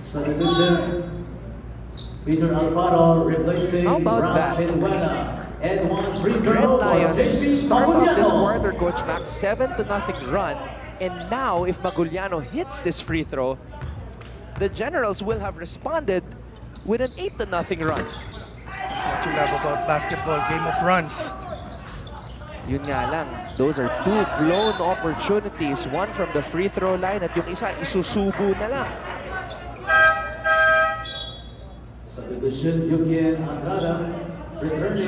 So Coach Boyet is forced to make some adjustments. Andrada pinasok para kay Kuntapay, and Alfaro comes in for Ralph Penuela. EAC putting pressure right now. Quecote for 3. James Quecote. That shot just break the 6th deadlock of the game. Liwag trying to get it to a 7th deadlock. Missing from beyond the arc. This is Andre Doria. Game's getting physical. Quecote in attack mode. James Quecote. He missed Andrada there. Andrada was wide open down there. That was an extra pass waiting to happen. Feeling ko kasi sobrang nabitin siya nung first half, and that is why he is coming out like a house on fire dito sa third quarter. James Quecote. And the line shooting 2, James Quecote. And probably one of the biggest, I don't know if you can call it a skill, maybe ability of a player, is the ability to get to the line, Coach. Quecote with 9 points already. 3 for 4 for the field in only 7 minutes, Anton. Grabe. Ilang bang minuto linaro niya nung first quarter? Halos 2 minutes lang ata naglaro si James nung first quarter. Ayan, pinapawisan na si James. Pinagpapawisan na kasi nung una malamig pa You see him even battling with the bigs for rebounds. Taiwan though using the speed. Hindi sila nagkaintindihan dito sa ball screen defense nila. Kwekwote was forcing baseline, but the big guy was waiting for a drop coverage. Alfaro, inside pass para kay Amsali at mananatili ang bola sa San Beda. Itong si Amsali, may big man on campus mentality. Talagang an imposing figure as we see Typhoon Taiwan all the way to the cup. Amsali, one-legged fadeaway, wala. Alfaro will head to the line.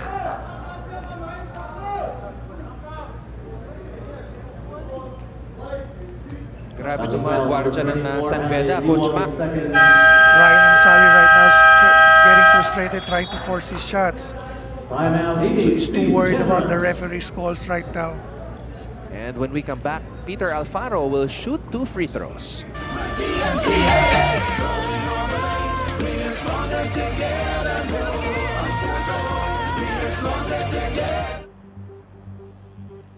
Pagising, pagmulat, pagiging bukas sa mga bagay na nagbibigay sa'yo ng kaba. Breathing, healing, rising, getting all your senses ablaze.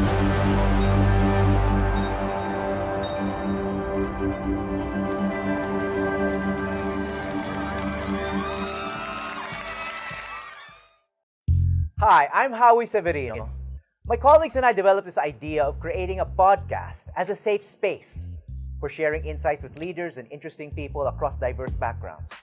I've been a journalist for 33 years as a newspaper reporter, news anchor, online editor, and documentary maker. But podcasting is fresh territory for me. Check out the Howie Severino podcast, an original for GMA News and Public Affairs. New episodes will stream every Thursday. Listen for free on Spotify. Red Lions of Coach Boyet Fernandez. But at this point, let's go back to Michelle Naldo for more on their side.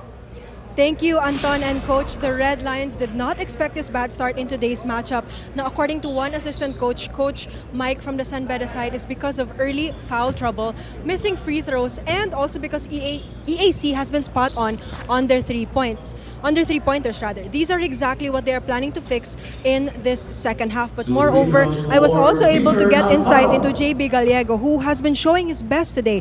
Assistant Coach Mike says it's because he has been putting extra work in both his weight training and time in the court. But emotionally, he says Gallego is still in high spirits after his birthday over the weekend. Kaya that's probably what has been fueling his performance today. Balik sa inyo, Coach and Anton. Oh, Michelle getting some information from Coach Mike Sunga. And ako ang inaabangan ko dito, Coach Mac, pag magsabay na si James Kwekwote at si JV Gallego, they play the same position, but imagine both of them on the floor at the same time. Wouldn't that be tough to stop? Yes, that's two scoring guards that you can do. Mahirapan ka dito kung sino babantayan mo sa dalawa. You have to choose. Tignan natin if Coach Boyet will experiment with that tandem later on. A while ago, during the time, I overheard Coach Boyet saying to his players, during a shot, look for a man first, block out. Because ilang beses nangyari, nakatingin sila, kaya nakukuhanan sila ng offensive rebound. And he was really pointing out about the EAC players overplaying, so make the right read, slip, don't ask for the ball. Samantala, Taiwan misfiring from beyond the arc. Yeah, extra emphasis on rebounding as stressed by Coach Boyet Fernandez. Are you getting some flashbacks being that, Coach Boyet was your mentor? I saw you looking at his huddle intently dahil yung bench ng San Beda malapit lang sa atin eh. Yes, because I was looking, I was watching because I saw a couple of times both. There was a player trying to ask for the ball and then the ball was tapped. That's why during the time he made an extra emphasis on it. Make the right read. If you're being overplayed, slip. It's the next guy's chance to get the ball. Meanwhile, Coach Mac, itong si James Kwekwote just hit another triple. 10 seconds on the shot clock. 10 seconds. That's 14 points already. My goodness. James Kwekwote like just turning it on like a switch. And look at the big man, like a bowling ball. Ryan Amsali, paano mo mapipigilan yan? I like the aggressiveness, but there was a simple play. Again, Andrada was under the basket, wide open. Sometimes you preach players, you share the ball. You know, basketball is about sharing. Create energy with ball movement. There we see Commissioner Baing Cristobal, or Commissioner for Season 97 of the NCAA. So nawala yung lumpas ni Ryan kanina. Lumpas na siya kanina. Medyo nagiging frustrated because he's struggling right now. Maybe this will help.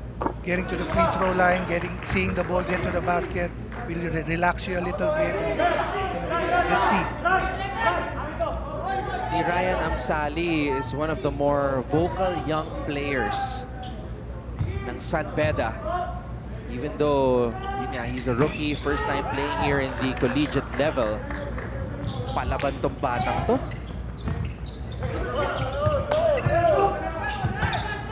This is the biggest lead now of the game though for the Red Lions. San Beda has a 10-point lead. EAC badly needing offense, and offense is the game of this guy, King Gurtiza. Fuentes to Kinal. Oh no. Fuentes moved as he was setting that screen.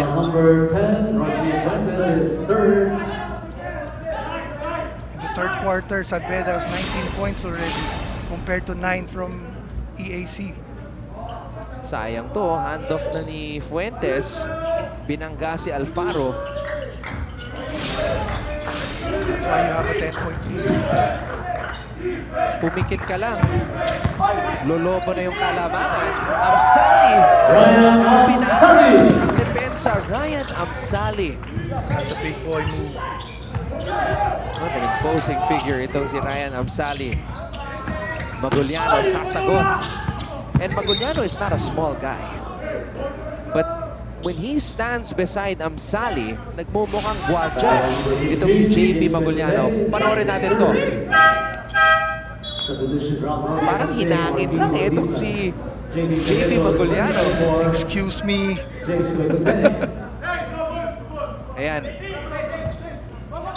Coach Boyet applauding the effort of James Kwekote, who really made up for lost time. Now James heading back to the bleachers. Yeah, you can see Sparta scoring, San Beda scoring 20 in the first quarter, 21 in the second, and 21 in the third quarter with 3 minutes left. Kinal with the floater, badly needed field goal para sa EAC, coach. San Beda putting on the burners in this quarter. Gallego. Too strong. EAC adjusting right now, going in the zone, trying to stop the momentum of San Beda. Giving them a different look.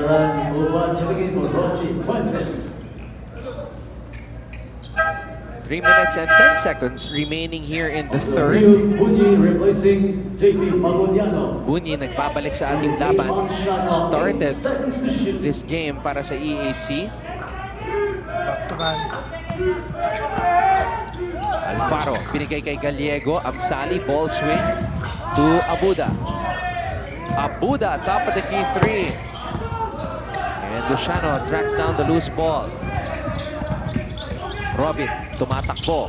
Robin, binobble team. Binigay dito kay Luciano, hop step. Bunyi, atake. Bunyi with a floater. Count the basket plus the foul.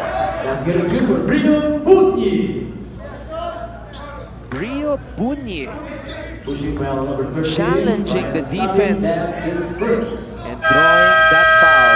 Coach Boy Fernandez not too happy about that last sequence. Panoorin natin dito sa replay. Ayun, sumabay si Amsali. Amsali felt like he just jumped straight up. There's a contact with the body. Down low. So that's a foul. When we come back, Bunyi will shoot the bonus. The NCAA, rolling on the lane. We are stronger together. We've already revealed the first 11 new courtside reporters who now make up our NCAA Season 97 broadcast team. And to complete our selection of Brel. show. Congratulations pala, and welcome of course to the NCAA family. I know both of you have like careers outside of being a courtside reporter. You're a fourth-year law student. Congratulations. You're a well-known basketball player. So what pushed you guys to join the courtside reporting team? Let's start with Christiana. Actually, being a courtside reporter has always been a hidden dream of mine. Parang hindi alam ng mga tao na medyo gusto ko siyang itry dati. And then, the pandemic came, nawalan kami ng training, nawalan kami ng liga, nawalan kami ng games. And I missed the feeling of being inside the court to the point na sobrang magiging fulfilled na ako, sobrang magiging masaya na ako. Maging part lang ulit. Earlier today, in our first game, Letran improving to 2-0 after a dominating performance against Arellano. 96-67 was the final score. Arellano, of course, did not play with their star center, Justin Arana. But good news for all Arellano fans, Justin Arana could make a return this season. So we're not sure when, but there is a high probability after getting a second opinion na makakabalik in action itong si Justin Arana. Beda shooting 4 of 7 and 3-point shots in this quarter, Anton, compared to the first half, 3 for 13.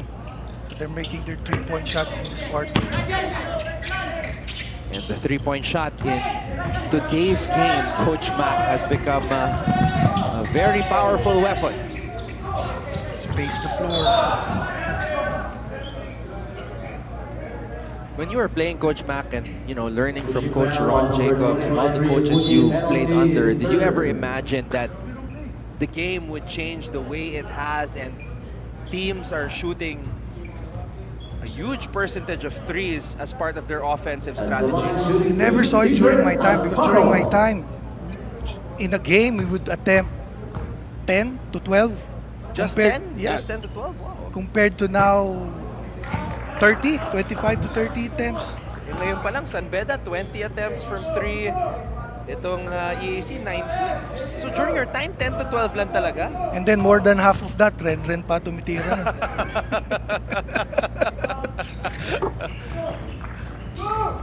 Ren Ritualo. Galing NCAA din yan. I remember kinikwento sa akin ni Coach Ren in high school when he was playing for Beda. He was a dunker. Athlete. Before he became a sniper from the outside. Gallego. Nice pass. And when the captain scores, the entire bench stands up. Franz Abuda. Selfish play by JV Gallego. He could have made that basket, but gave a no look to the captain and won. The only sure graduating player or player playing in his final year of eligibility dito sa NCAA, si Franz Abuda. The son, of course, of the legendary scavenger, Freddy Abuda. Pero iba yung laro nila no, Coach? Malayo, malayo. It's a lane violation, substitute free throw for Franz Abuda. But do you see like some qualities of his dad that the scrappiness. The scrappiness. Yeah. Okay, okay.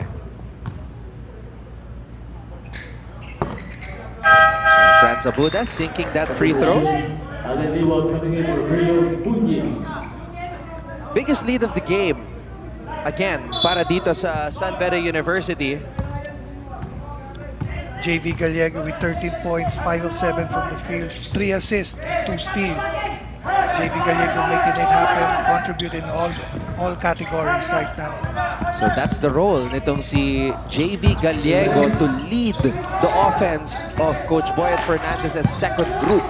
And he has done just that. Especially when James Quecote went out with, or had to go out with 2 early fouls. Amsali, aatake, Amsali all the way. Yun nga lang, di na kompleto yung fast break opportunity. And Kinal runs out of real estate. EAC rushing right now, trying to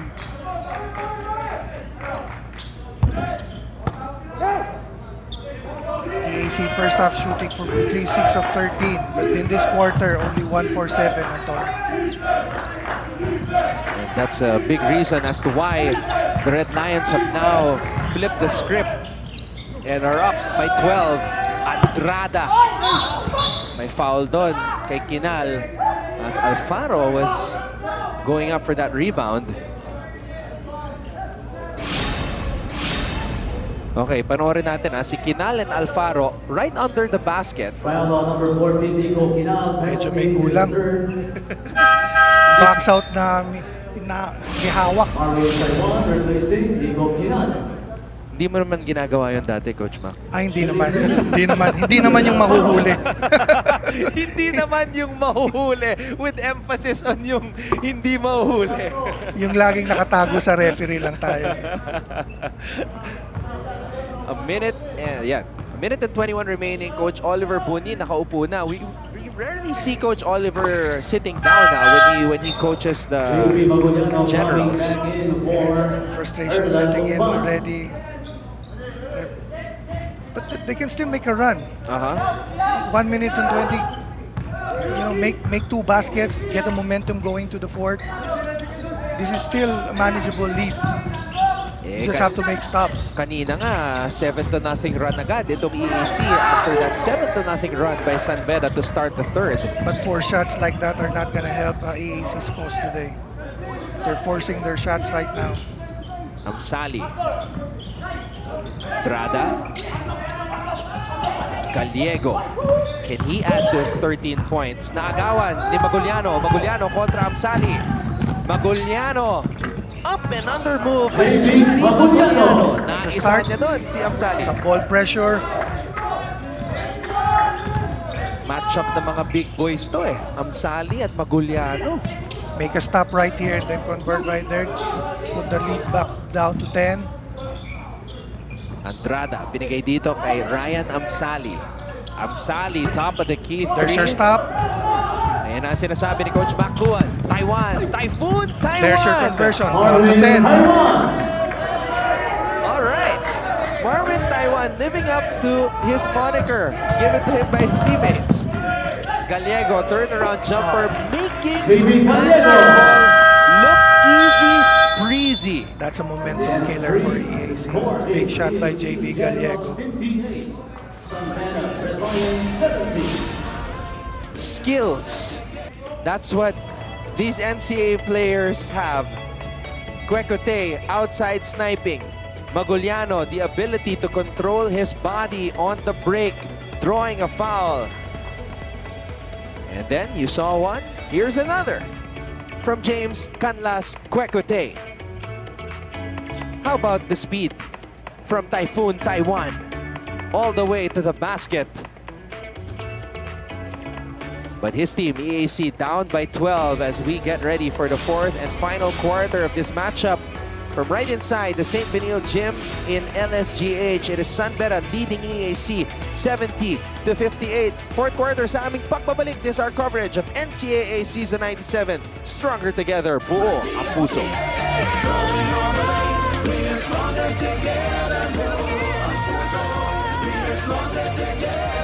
Volleyball action. Isa pang rason para maging excited ngayong NCAA Season 97. And speaking of excitement, excited na maging bahagi ng NCAA ang dalawa nating bagong courtside reporters na sina Christian Sebastian at Chloe Carrillo dito sa chatbox. Chloe, hello. Christian. Hi, how are you?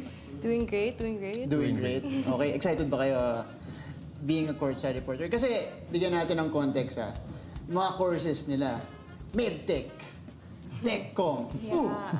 Kailan mo nagsimula yung dream na, you know, to be in front of the camera and be a courtside reporter? Sige, let's start with Chloe. Yeah, well, for me, it started for season 95. There was an opening to become a courtside correspondent. So pretty much, you would do content for halftime.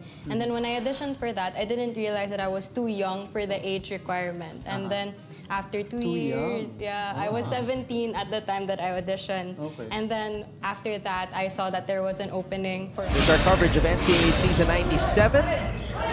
over on GTV. Coach Mac, what has been the story so far as we have arrived at this point? Just in the third quarter, Anton, story of the third quarter. 2 players from San Beda matching the whole points of the EAC team. Kwete with 12, Alfaro with 5, total of 17, and that's also the total points of EAC in that third quarter. Again, hindi po masyadong naglaro si James Kwekute in the first half, and that is why in the third quarter, he really made up for lost time. He was really aggressive in that third quarter, trying to look for his shots. Bahio on the run. JB Bahio. Kulang sa pectus.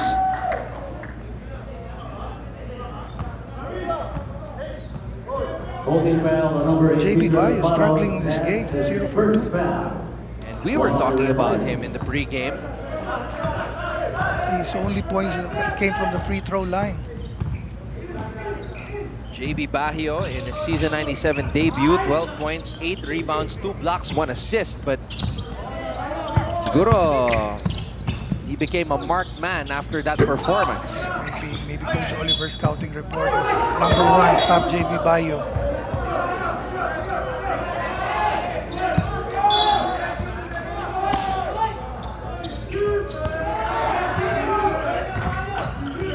I like this pressure from the EACs to start the fourth quarter. So that San Beda won't be able to set up easily with their offense. But again, 50-50 points. You were listening on the huddle of Coach Boyd Fernandez earlier, and he was emphasizing yung box out. Rebounding, and, even the point guard is crashing the boards. Mixing it up with the bigs in the paint, Alfaro, on that last play.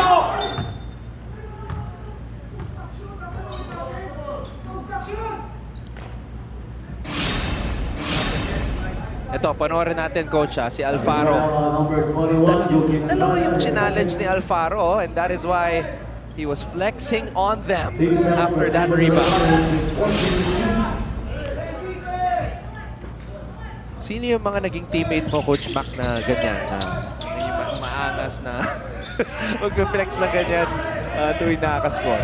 Adonis Santa Maria. Adonis Santa Maria. Classic. Luciano scoring on that drive. Game's getting cheapy right now, getting physical. A lot of extra motions. Number 29, Marvin Taiwan is third. Let's take a look at this powerful drive by Luciano. Buhat. Grabe yung buhat, oh.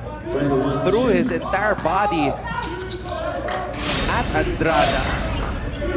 Humihingi pa ng foul. Alfaro. Binigay dito kay Caliego. Caliego, bounce pass, natapik. Taiwan, tumatakbo. Taiwan somehow recovers the basketball. Gurtiza, wild shot. Gurtiza, Coach Mac, has been checked in this game too. After that 21-point performance. Yeah, Gurtiza with only 2 points, 1 of 6 from the field. We talked about Coach Boyet's emphasis on scouting. I'm sure Coach Boyet's game plan, he's the number 1 guy in that game plan. After last game's career high 21 points. Kwekute is back on the floor para sa mga bedista.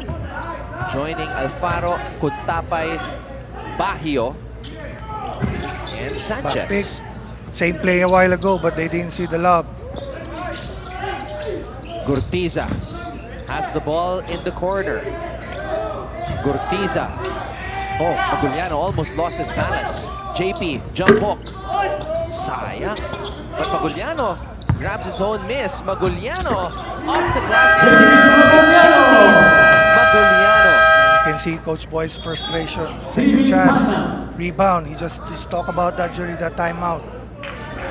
So we have a timeout. Pagbabalik po ang season 97 ng NCAA.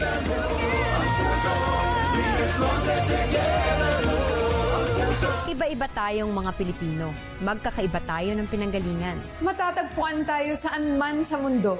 Magkakaiba tayo ng estado sa buhay. Magkakaiba tayo ng salita. At kulay sa politika. Pero magkakatulad ang pangarap natin. Para sa Pilipinas. At sa bawat Pilipino, disente at ligtas na buhay. At magandang kinabukasan. Nasa ating lahat ang responsibilidad. Sa bawat kandidato. Sa bawat botante. At sa mga tagapagbalitang gagabay sa desisyon ng mamamayan. Para makamit ang pangarap ng ating minamahal na bayan. Kaya ngayong eleksyon, maging tapat, mapanuri at patas. Sa isip, sa salita at sa gawa.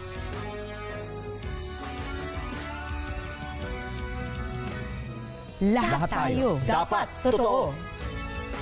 The GMA News and Public Affairs Election 2022 Advocacy. Iba-iba tayong mga Pilipino. Magkakaiba tayo ng pinanggalingan. San Beda holding on to a 10-point advantage against EAC here in the fourth. Balikan muna natin si Michelle Naldo with this report.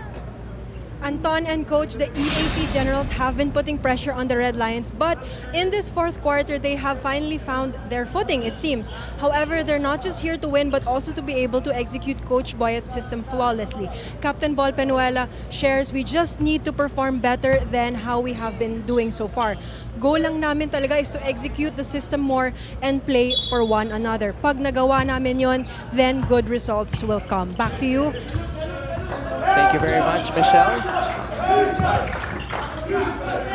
EAC in the zone right now. Kwekute misfiring on that triple try.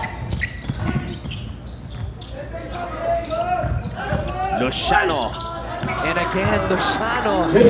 Luciano used that hefty body to create some space. That time doing it against James.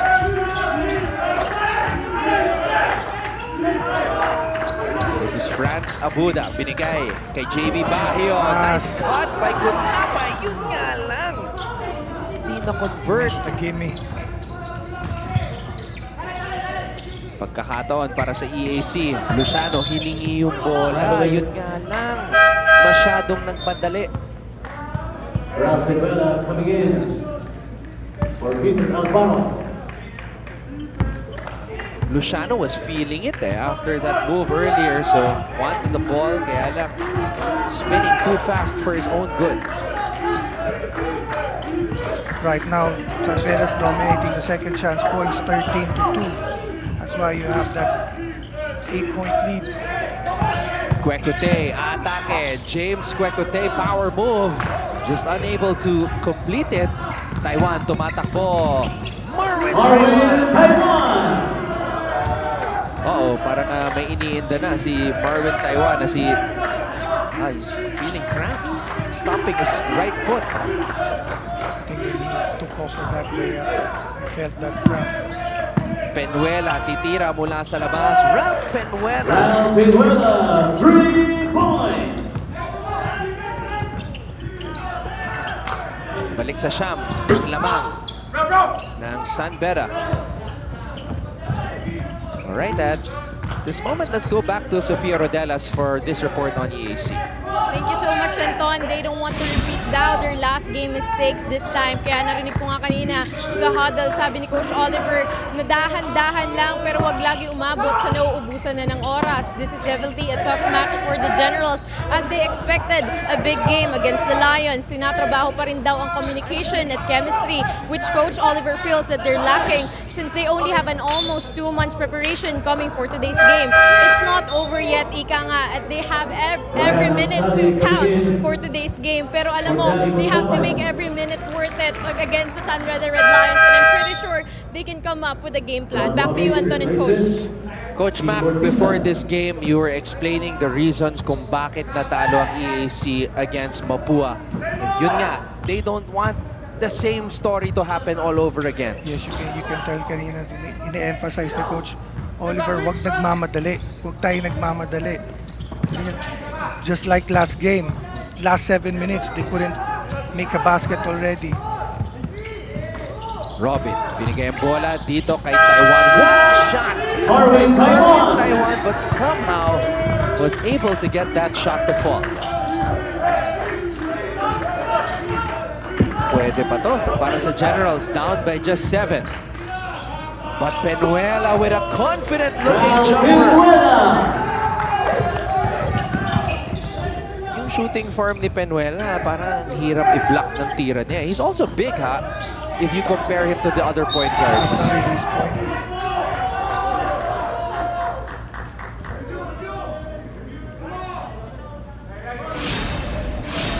The coaching staff of San Beda want to review kung clear path foul yung nangyari doon. Taiwan, though, he's been balling in this game.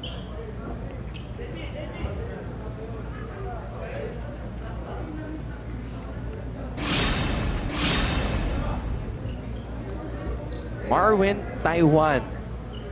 Ayan, he's hydrating himself kasi kanina nakakaramdam na ng cramps eh.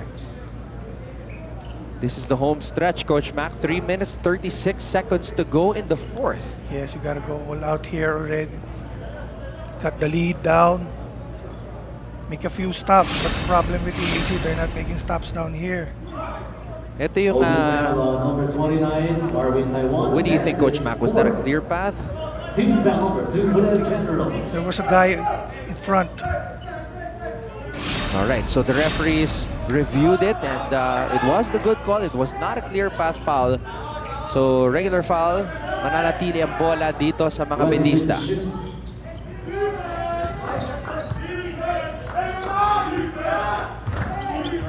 This is James Quecote. Quecote will attack. Abuda, pinalik ang bola kay Penuela. Penuela. Amsali mula sa kanto. Baguio with the offensive rebound and the putback. Sakit to if you're EAC. Yeah, talk about making stops. Oh, there. Pero may sagot si Ralph Robin. Ralph Robin has been hitting and finding his mark from the outside dito sa ating laro. Ready 4 or 5 from the 3-point line. James Quecote. I think the added muscle of James Quecote is actually helping him. It's very evident na physically, he's much stronger than the players na bumabantay sa kanya. Luciano Quecote with a power rebound.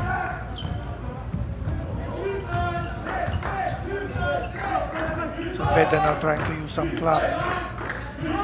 Quecote leading all Red Lions in scoring with 16 points, most of which scored here in the second half. Abuda.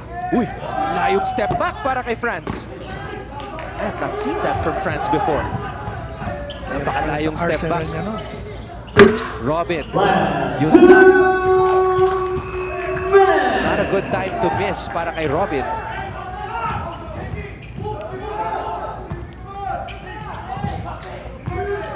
Buda. You can hear the coaches reverse it. Baguio on the inside. JB Baguio. Never too late for him to join the party. And JB Baguio with that basket puts San Beda up 83-71.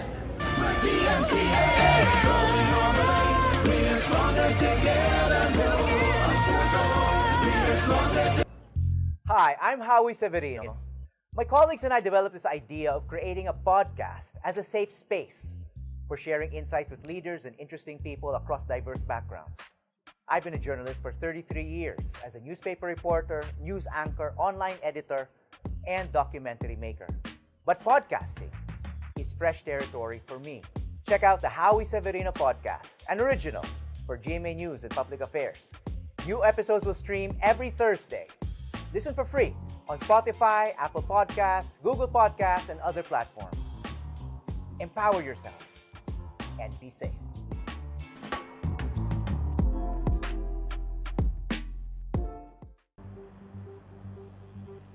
Pagising, pagmulat, pagiging bukas sa mga bagay na nagbibigay sa'yo ng kaba. Breathing, healing, rising. San Beda is on top by 12 with 1 minute and 40 seconds to go. But Coach Boyet Fernandez still coaching, still operating at an intense level. Yeah, that's San Beda, you know, their goal coming to this season is championship. So that's teaching already, you know. Anton, you know, correcting mistakes already, you know, pointing out. That's what you get from Coach Boyet. Looking up ahead para sa schedule ng San Beda, they play JRU on April 3 and San Sebastian on April 8. That's what's ahead para dito sa koponan ni Coach Boyet Fernandez. And despite having this 12-point cushion, wants to make sure that the players still end this game with a bang. EAC, they need to score. 3 seconds to go. Umupo sa ere si Ralph Robin. Umihirit pa ang mga general dito sa laro. And Penuela will milk the clock.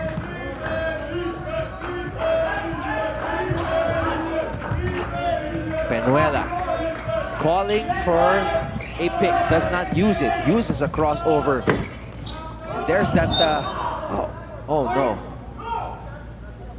Luciano battling for the rebound and landed awkwardly, holding on to his leg. This is not what you want to see. Almost close to the end of the game, but I think it's okay.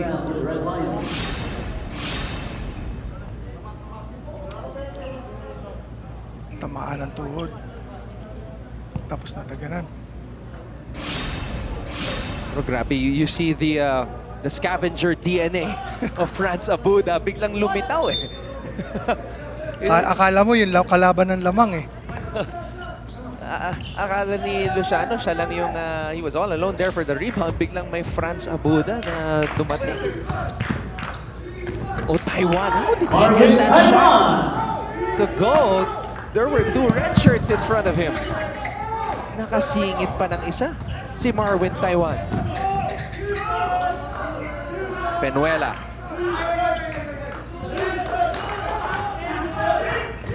Penuela. Here you can see Coach Boyet's coaching. They're still executing. 38 seconds to go with a 1-ball game. Hey, that last play was a turnover, not good execution at all from the Red Lions, and it led to a long-range basket from EAC. Di pa tapos to.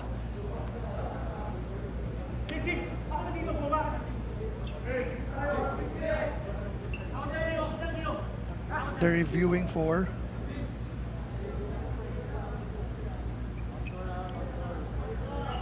That was a very fast last couple of sequences.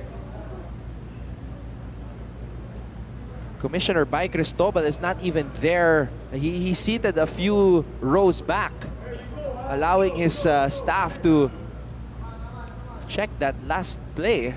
We're not exactly sure kung ano yung pinag-uusapan nila or what they are reviewing, Coach. Yes, I didn't see it also. I didn't see what they're reviewing.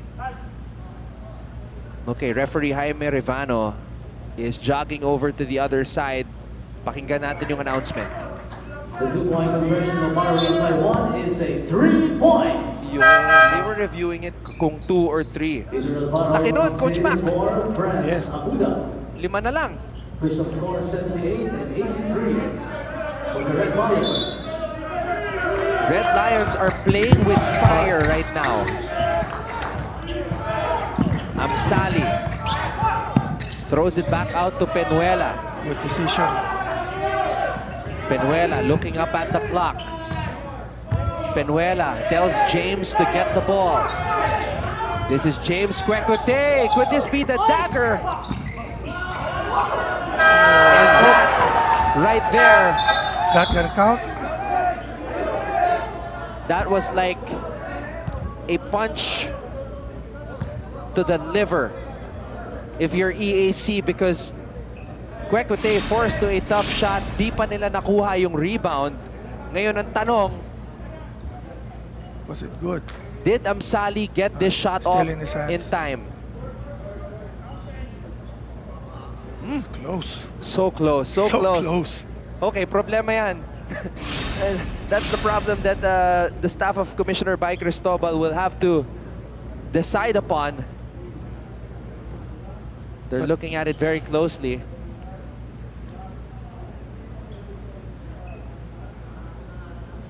This is going to be a tough loss for our EAC. They fought really hard in this game, but San Beda's talent is just too much, especially in the second half. If they will count this, Coach Mac, this is pretty much over. Yes. So this is a crucial call right here. And sometimes, I mean, it happens in the game of basketball. You win even by a 0.1, 0.2 second. Ito. Just in time. Amsali with a short stab of a dagger for the Red Lions. Pero gusto pa rin pag-usapan ng EAC ang kanilang gagawin when we come back. 85-78 ang ating official tally. Kapit mga kapuso. Let's await the ending of this game. Now, okay.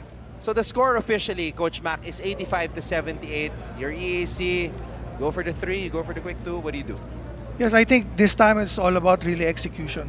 Coach Oliver wants to see experiment, in-game execution. You know, as a coach, you're gonna draw up something, and then you see how your player executed. Because down the line, you might use this another close game. Then titignan mo dito kasi kung makaka-execute yung player mo in situations like this. So I just looked at the upcoming schedule of EAC. They're gonna play LPU on April 2. That's this Saturday. Wala pang panalo ang LPU. They're 0-2. If things go the way they have been going at matatalo ang EAC, you know, the only way they win is, you know, something miraculous happens. So magiging 0-2 na rin ang EAC. They will go up against LPU na 0-2 also. Yes, like I said a while ago, this is really more about coaching, you know, preparing already for next game, you know, against LPU. And it's more about teaching. College basketball is more teaching, you know, you teach guys, you develop guys, and this is a great time to do that. All right, let's see if they can execute ng malinis at maganda para kay Coach Oliver Bunyi bago matapos ang ating laro. Coach Boyet bringing in a quick lineup here with Penuela, Alfaro, and Quecote along with Amsali and Baguio. If you're San Beda right now, you switch all. Robin. That's a switch. They're going for the 3. Ralph Robin knocks it down. Ralph Robin. It's a 4-point lead for San Beda. Uh-oh, who does the possession arrow point to? It points to San Beda. Coach Oliver looked at the officials and was asking if he still had a timeout. But it's Coach Boyet Fernandez who will call a timeout with 1.8 seconds remaining. Coach Boyet wanted to make sure. Advance the ball. So with 1.8 seconds remaining, bola ng San Beda. He just wants to make sure he's not inbounding the basket of EAC. The wildest thing that could happen here, Coach Mac, is you turn the ball over. Somebody attempts a 3 and gets fouled, and the shot goes in. That's why you want to avoid inbounding under the basket of your opponent as much as possible.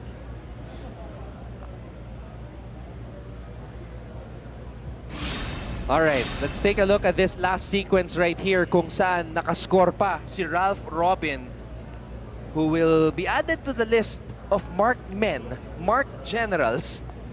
Dahil itong si Robin, grabe yung kanyang pinakita. Career high, an NCAA career high, 19 points. And that's his 5th triple of the game.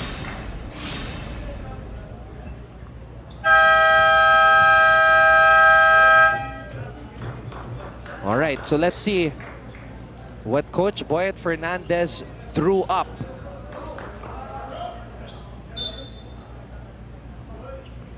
He's got Quecote, Amsali, Abuda, Baguio, and Penuela on the floor. And his most trusted Red Lion, the captain, Beda, will throw that basketball in play. You just want to get the ball inbound here. Don't turn the ball over if you're San Beda. Gets the ball to James, and that will do it. The San Beda Red Lions survive this assault from the EAC Generals, 85-81. And more importantly, San Beda improves to 2-0. EAC falls to 0-2. So the rivals, Coach Mac, Letran and San Beda, now tied at the top of the team standings with identical 2-0 win-loss cards. Yes, living up to early season predictions. The two top teams going into this season, Letran Knights and San Beda. Now, what do you think, Coach Mac? You enjoy your first coverage? Yes, I enjoyed some nerves. I'll get better. That's for sure. That's for sure. And we're very honored to have you. We have a lot of new members here in the NCAA panel. Yesterday, we had Coach Aris Di Maunahan, who had his analyst debut. Today, we had you, Coach Mac. And in the coming days, nako, Defense Minister, Coach Jericho Diniera, and the Tower of Power, Benji Paras, will be joining us sa ating NCAA broadcast. That's two PBA legends right there. Oh yeah. So exciting times, and you know, we're just very lucky na you're giving us your time to share your knowledge and experience and thoughts, analysis dito para sa mga bata, mga student athletes natin sa NCAA. I just want to thank you also, Anton, for making it easy for me. My first time, and making me enjoy this. It's sort of a homecoming for you and me. I mean, both Lasalians. Alam mo, naalala ko sa iyo, Coach Mac, when I first interviewed you before, I asked you about, you know, your experience as a collegiate basketball player. Sabi mo, ikaw yung tipong player na hindi maangas, pero may angas. Yes. And your teammates, ganun din. Yes, even in life, hindi ako masyadong mag-aangas, pero alam ko na I know what I'm capable, I know what I can do, and dun lang lumalabas yun. And that's sometimes what separates it. What separates the winners and the champions, the great ones. It's that perspective of wanting to be something more and having that confidence to reach your goal. Confidence is everything for a player, you know. Pag wala, once you lose your confidence, it's going to be really hard for you. All right, we will take a break, and when we come back, or rather, we will stay on. Okay, we will stay on as EAC and San Beda conclude our first NCAA Wednesday, and we're gonna get an interview. I can see JV Gallego. A lot of players stepped up, Coach Mac, but you chose JV Gallego as our player of the game. What did you see from JV today? Yeah, because he started everything in the first half. He was the one coming off the bench and really just provided the energy. And you know, he made it also easy for his teammates, setting them up. You know, he got his, but he also made his teammates better. So yun ang magiging role. I mean, malaking headache ito para sa mga opposing teams, Coach Mac, na malakas na nga yung starting five ng San Beda, and then you have to worry about a dynamic player like JV Gallego coming off the bench to lead the second unit. That's gonna be big for San Beda if you really want to compete for a championship. You know, usually championships, you're 9-10 deep. And if you have a JV Gallego coming off your bench, instant offense, you know, can make your teammates better. That's huge. All right, once again, the final score, 85-81. San Beda University winning against EAC. And when we come back, we will have that interview with JV Gallego. Don't go away.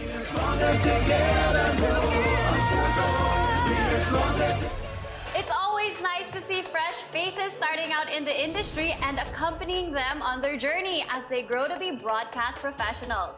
Let's get to know our two guests whose dreams have just come true as they are chosen to be part of the 13 NCAA Courtside Reporters for season 97.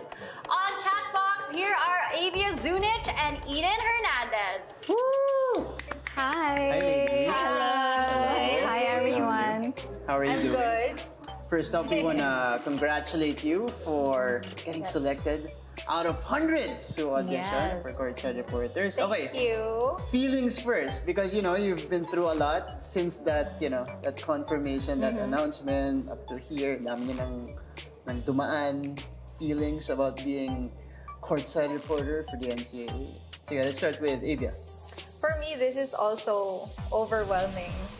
Talagang nakakapanibago, going to the studio, shooting, our workshop and all that. So we still need to get used to it. Sunbeda University winning over EAC 85-81 to improve to 2-0.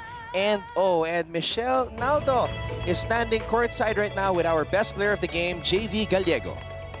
Thank you, Anton and Coach. Congrats to the boys, JB, and of course to you. Kapansin-pansin nga ang performance mo today. Where did that drive come from? Siguro as a second group sa team namin, if yung first group namin is medyo slow start kanina, siguro sabi nga ni Coach, next man up lagi, ready lang. So yun lang yung ginawa ko. Pagka-sub ko second group, so ready lang ako, so perform lang ako, execute yung mga plays, yung mga pinagandaan namin this game. So how did the team break through nung diba, yung the time na dikit-dikit yung laban, paano kayo nakapush through that? Nung halftime, inano kami ng captain namin si Ralph na hindi dapat ganito kasi alam namin kung ano yung capability namin as a team. So nung halftime nag-usap-usap kami, and nung third quarter, yun unti-unti lang. Sabi namin unti-unti, lamangan natin yun. Nabawi naman namin nakalayo kami. Kaya that's right. Congratulations ulit. Meron kang gustong sabihin sa mga friends and family mo sa Bulacan? Binabati ko yung mom ko. Hi ma, miss na kita. Nakabubble kami. Mga kapatid ko, si Paolo, si Jelly. And mga friends ko, sa high school friends ko, barkada ko. Yung 2BMC, San Beda, mga professors namin. And sa San Beda community, thank you sa pag-welcome sa mga bagong players dito. And bibigyan lang namin lahat para sa inyo. Alright, thank you, JB. Player of the game, congratulations again to the Sunbeda Red Lions. Back to you, Anton and Coach. Maraming salamat, Michelle, and congratulations to JV Gallego. Looking good in his new uniform, playing for the first time in his first year for Sunbeda University here in the NCAA. And here with us also right now is the winning coach, one of the most successful coaches that we have here in Philippine basketball, Coach Boyet Fernandez. Alam mo, Coach Boyet, my partner here, Coach Mac Kuan, was very happy, very excited nung nakita ka niya because he was telling me na you were his vet. So Coach Mac, I'll let you do the honors. Throw in the first question to your mentor. Yes, Coach Boyet, I just wanted to ask because I know you and I know you're very particular about preparation. Ano yung mindset nyo and ano yung sinabi mo sa team going into this game because 1-0 kayo, yung kalaban nyo 0-1 and sometimes yung mga ganyan yun yung nakakatakot kalaban kasi may tendency na mag-relax So ano yung sinabi mo sa team bago mag-start yung game? Actually, tama ka dun yun talaga problema ko. Win-workout ko yung mindset ng mga players ko na alam nyo, EAC has been leading the whole game against Mapua. They were up by 9 points about 2 minutes or 3 minutes in the fourth quarter and they simply lost the game. So sabi ko, this team is a very dangerous team with Cortesa and Taiwan there. I think we cannot underestimate that team. And it seems that, again, I salute to Coach Bunye for preparing his team. They're really well prepared against us. It's just a matter of us executing our game plan na nung third quarter lang nag-click.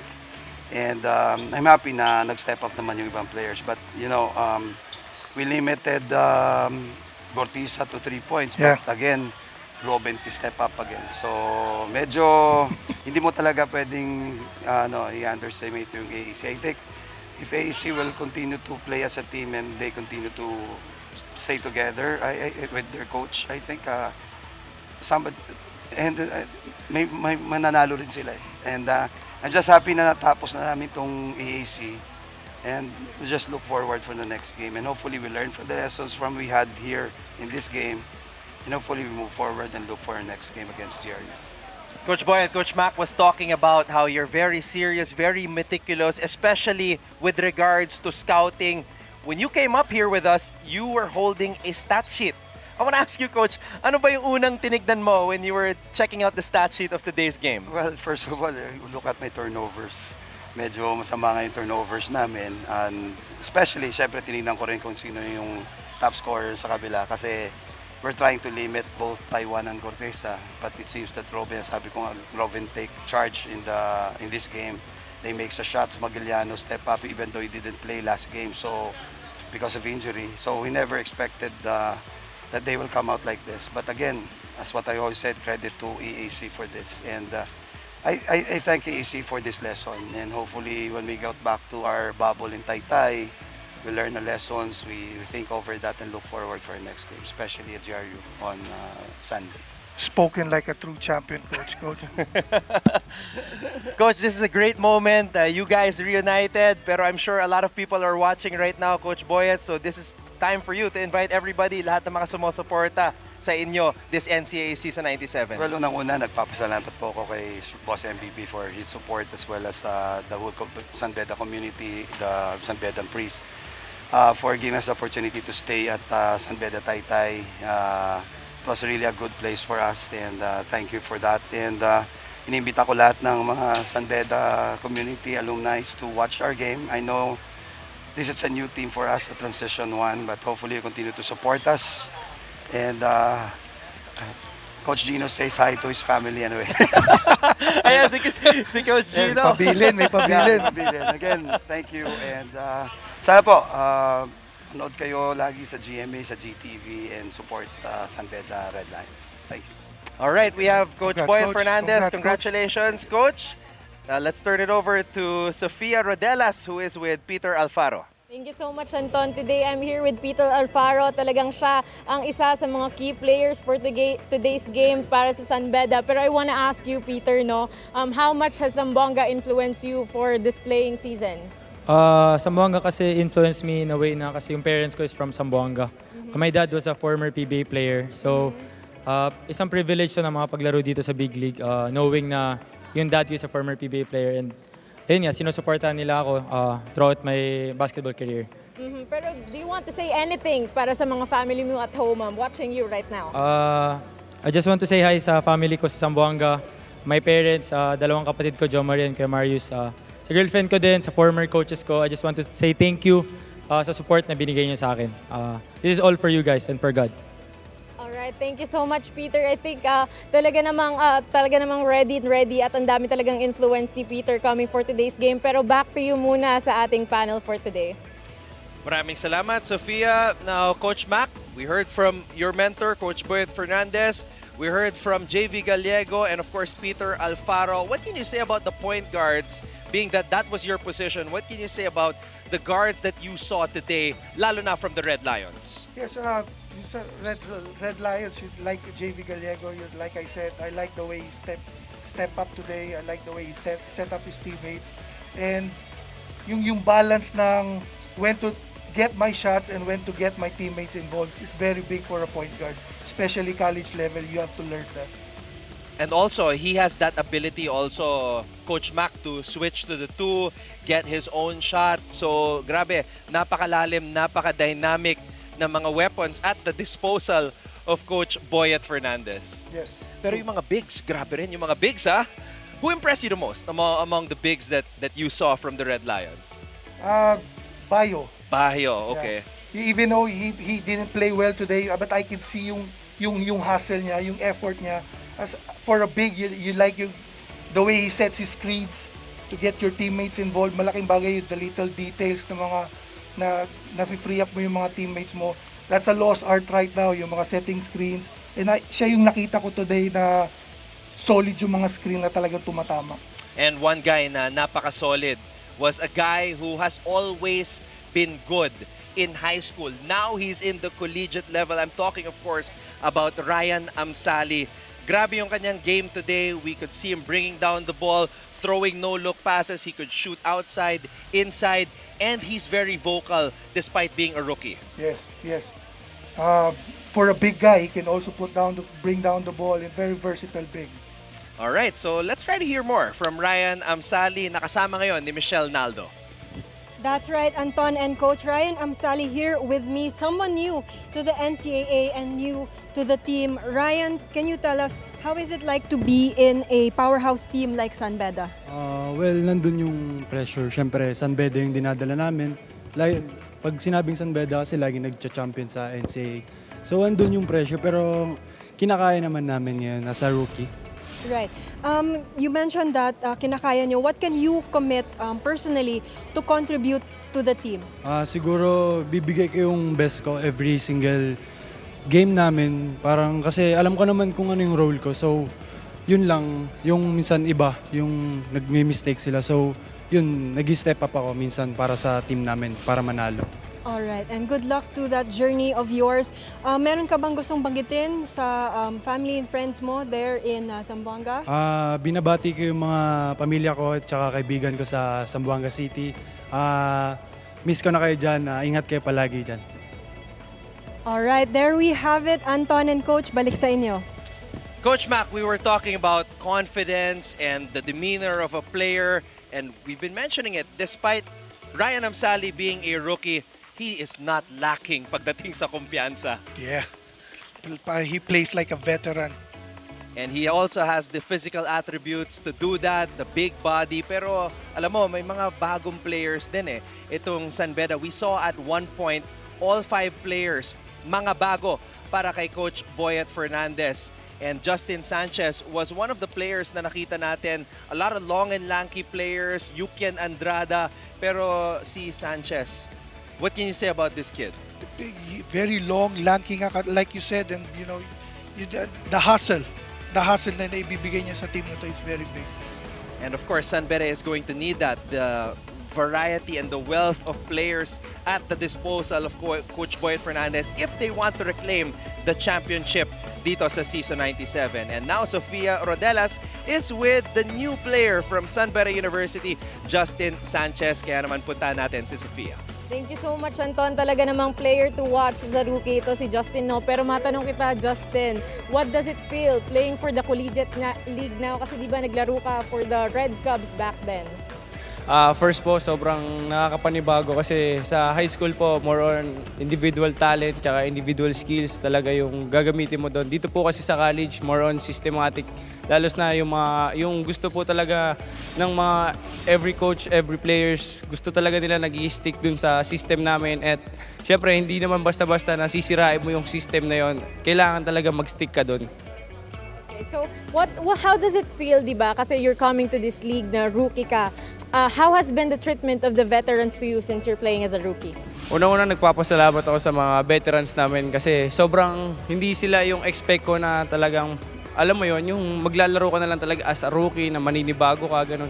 Hindi, tutulungan ka nilang, matulungan ka para maayos yung sarili mo. Yung tutulungan ka nila na paano yung sistema, explain nila sa'yo kung ano yung gusto niya, kung ano yung gusto nito. Explain nila sa'yo isa-isa para maintindihan mo, makapasok ka dun sa system para mag-gel kayo as a team. Definitely, Justin. Kaya naman talaga siyang isang rookie to watch for Justin this season. Kaya naman, back to you muna sa ating panel. Thank you very much, Sofia. I'm surprised with this kid, si Justin Sanchez. He had a lot of say. He was very expressive despite being a rookie. At galing pala siya sa Red Cubs ng San Beda. Yeah, nagulat din ako. Nagaling pala siya sa homegrown pala siya. Nagaling siya sa system ng San Beda. So once again, San Beda winning against EAC in today's game. At sa aming pagbabalik, Coach Mac Kuan and I will put the finishing touches on this broadcast. Again, this is our coverage of the NCAA brought to you by GMA over GTV. Iba-iba tayong mga Pilipino. Magkakaiba tayo ng pinanggalingan. Matatagpuan tayo saan man sa mundo. Magkakaiba tayo ng estado sa buhay. Magkakaiba tayo ng salita. At kulay sa politika. Pero magkakatulad ang pangarap natin. Para sa Pilipinas. At sa bawat Pilipino, disente at ligtas na buhay. At magandang kinabukasan. Nasa ating lahat ang responsibilidad. Sa bawat kandidato. Sa bawat botante. At sa mga tagapagbalitang gagabay sa desisyon ng mamamayan. Para makamit ang pangarap ng ating minamahal na bayan. Kaya ngayong eleksyon, maging tapat, mapanuri at patas. Sa isip, sa salita at sa gawa.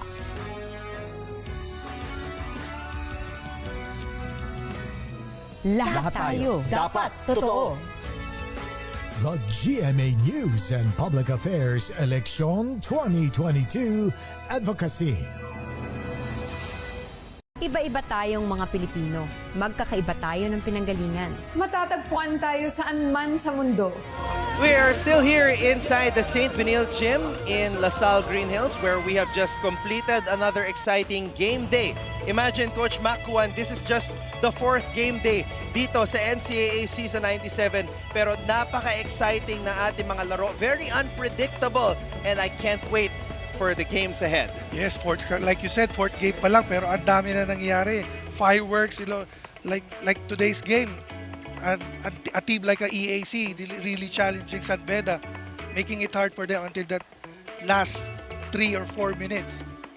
At doon na nga nagkatalo. The experience of San Beda came into play and they were able to secure the victory. So, Coach Mac Kuan, let's update the team standings ngayon. San Beda picking up a victory. So they are now 2-0 together with Letran na nanalo kanina in our first game against Arellano. So Arellano fell to 1-1. EAC, who will play LPU in their next game, are at the bottom of the team standings with identical 0-2 records. That's gonna be big for both teams. Like this season, single round. You want to get your wins as early as you can. You can't fall down sa standings natin kasi mahirapan ka pag middle of the season. Coach Mac, I want to ask you something. Being somebody who won back-to-back championships for your alma mater, what are the qualities that you see from San Beda that they can use to reclaim the championship this year? Togetherness. Nakita ko sa kanila yung togetherness. Like kanina, classic example, yung si Wekote. Yes. Pick up 2 quick fouls kanina pero nung bumalik siya, sinuportahan siya ng mga teammates niya, gave him the ball, gave him good screens para to get his rhythm. Yun yung malaking bagay. When someone is struggling, your teammates pick you up. And that's a good sign for a championship team. All right. We don't actually have a live game happening tomorrow, but you can rewatch one of the exciting matchups that we had so far, San Sebastian versus Arellano. We will be showing a replay for those who want to catch up on sa mga pangyayari dito sa NCAA. That will happen tomorrow, 3 p.m. on GTV. So, ang ating mga catch-up games, guys, kasi Monday and Thursday lang yung pahinga natin. So, we will be showing some replays. One replay lang naman of one game. Yun nga, every Monday and Thursday, yung mga rest days natin at 3 p.m. and that will be airing all the way up to 5:30 p.m. Kasi dito sa NCAA, 5 days a week po, 2 games per game day ang aming ipapalabas. And on Friday, we will be back at it again as the Perpetual Altas 1-0 will take on the San Sebastian College Recoletos Golden Stags. And at 3 p.m. after our usual game-on show in between games, JRU will take on the Mapua Cardinals. Coach Makuan, final thoughts before we say goodbye? Yes, again, I want to say thank you for making it easy for me today and looking forward to getting better at this. This is a new challenge. This is something new for me. Like I said, hindi ako yung talkative na tao pero you know, I enjoyed it. I enjoyed talking about the game. That's one thing common about this is you're still talking about basketball. It's like coaching. It's just, you know, you really have to express it here than coaching na, you know, minsan sign language, nagkakaintindihan kayo eh. But here, you really have to, you know, may, talk and talk and talk. And we need you to do that because we know that you have a lot to share, Coach Makuan, para sa ating lahat. And I'm sure lahat ng mga nanonood ngayon learned a lot from our experienced and very talented new analyst dito sa GMA, Coach Makuan. So Coach Mac, again, great job today, partner, and we will see you all again very soon. So once again, mga kapuso, it's been a great day of NCAA basketball. Kanina, nagtagumpay ang Letran kontra sa Arellano to move to 2-0, and then in our second game, San Beda matching the output or the record of San Beda winning against EAC 2-0. So Coach Mac, I guess that does it for us here in the St. Benil Gym in LaSalle Green Hills. But I want to ask you before we go, as we are actually we have to say goodbye right now as James Quecote and the Sun Beda Red Lions prevail over EAC. So on behalf of Coach Mac Juan, who we will see again very soon, Sofia Rodelas, Michelle Naldo, and everybody from GMA and GMA Synergy, I'm Anton Roa saying thank you so much for watching. We will see you all again next time for more of the best of collegiate basketball dito sa NCAA Season 97. Stronger together, buo ang puso. May saliga at may sa liga, magkasakit sa liga, magkasarado sa liga, magkahiusap sa liga, nag-aisa.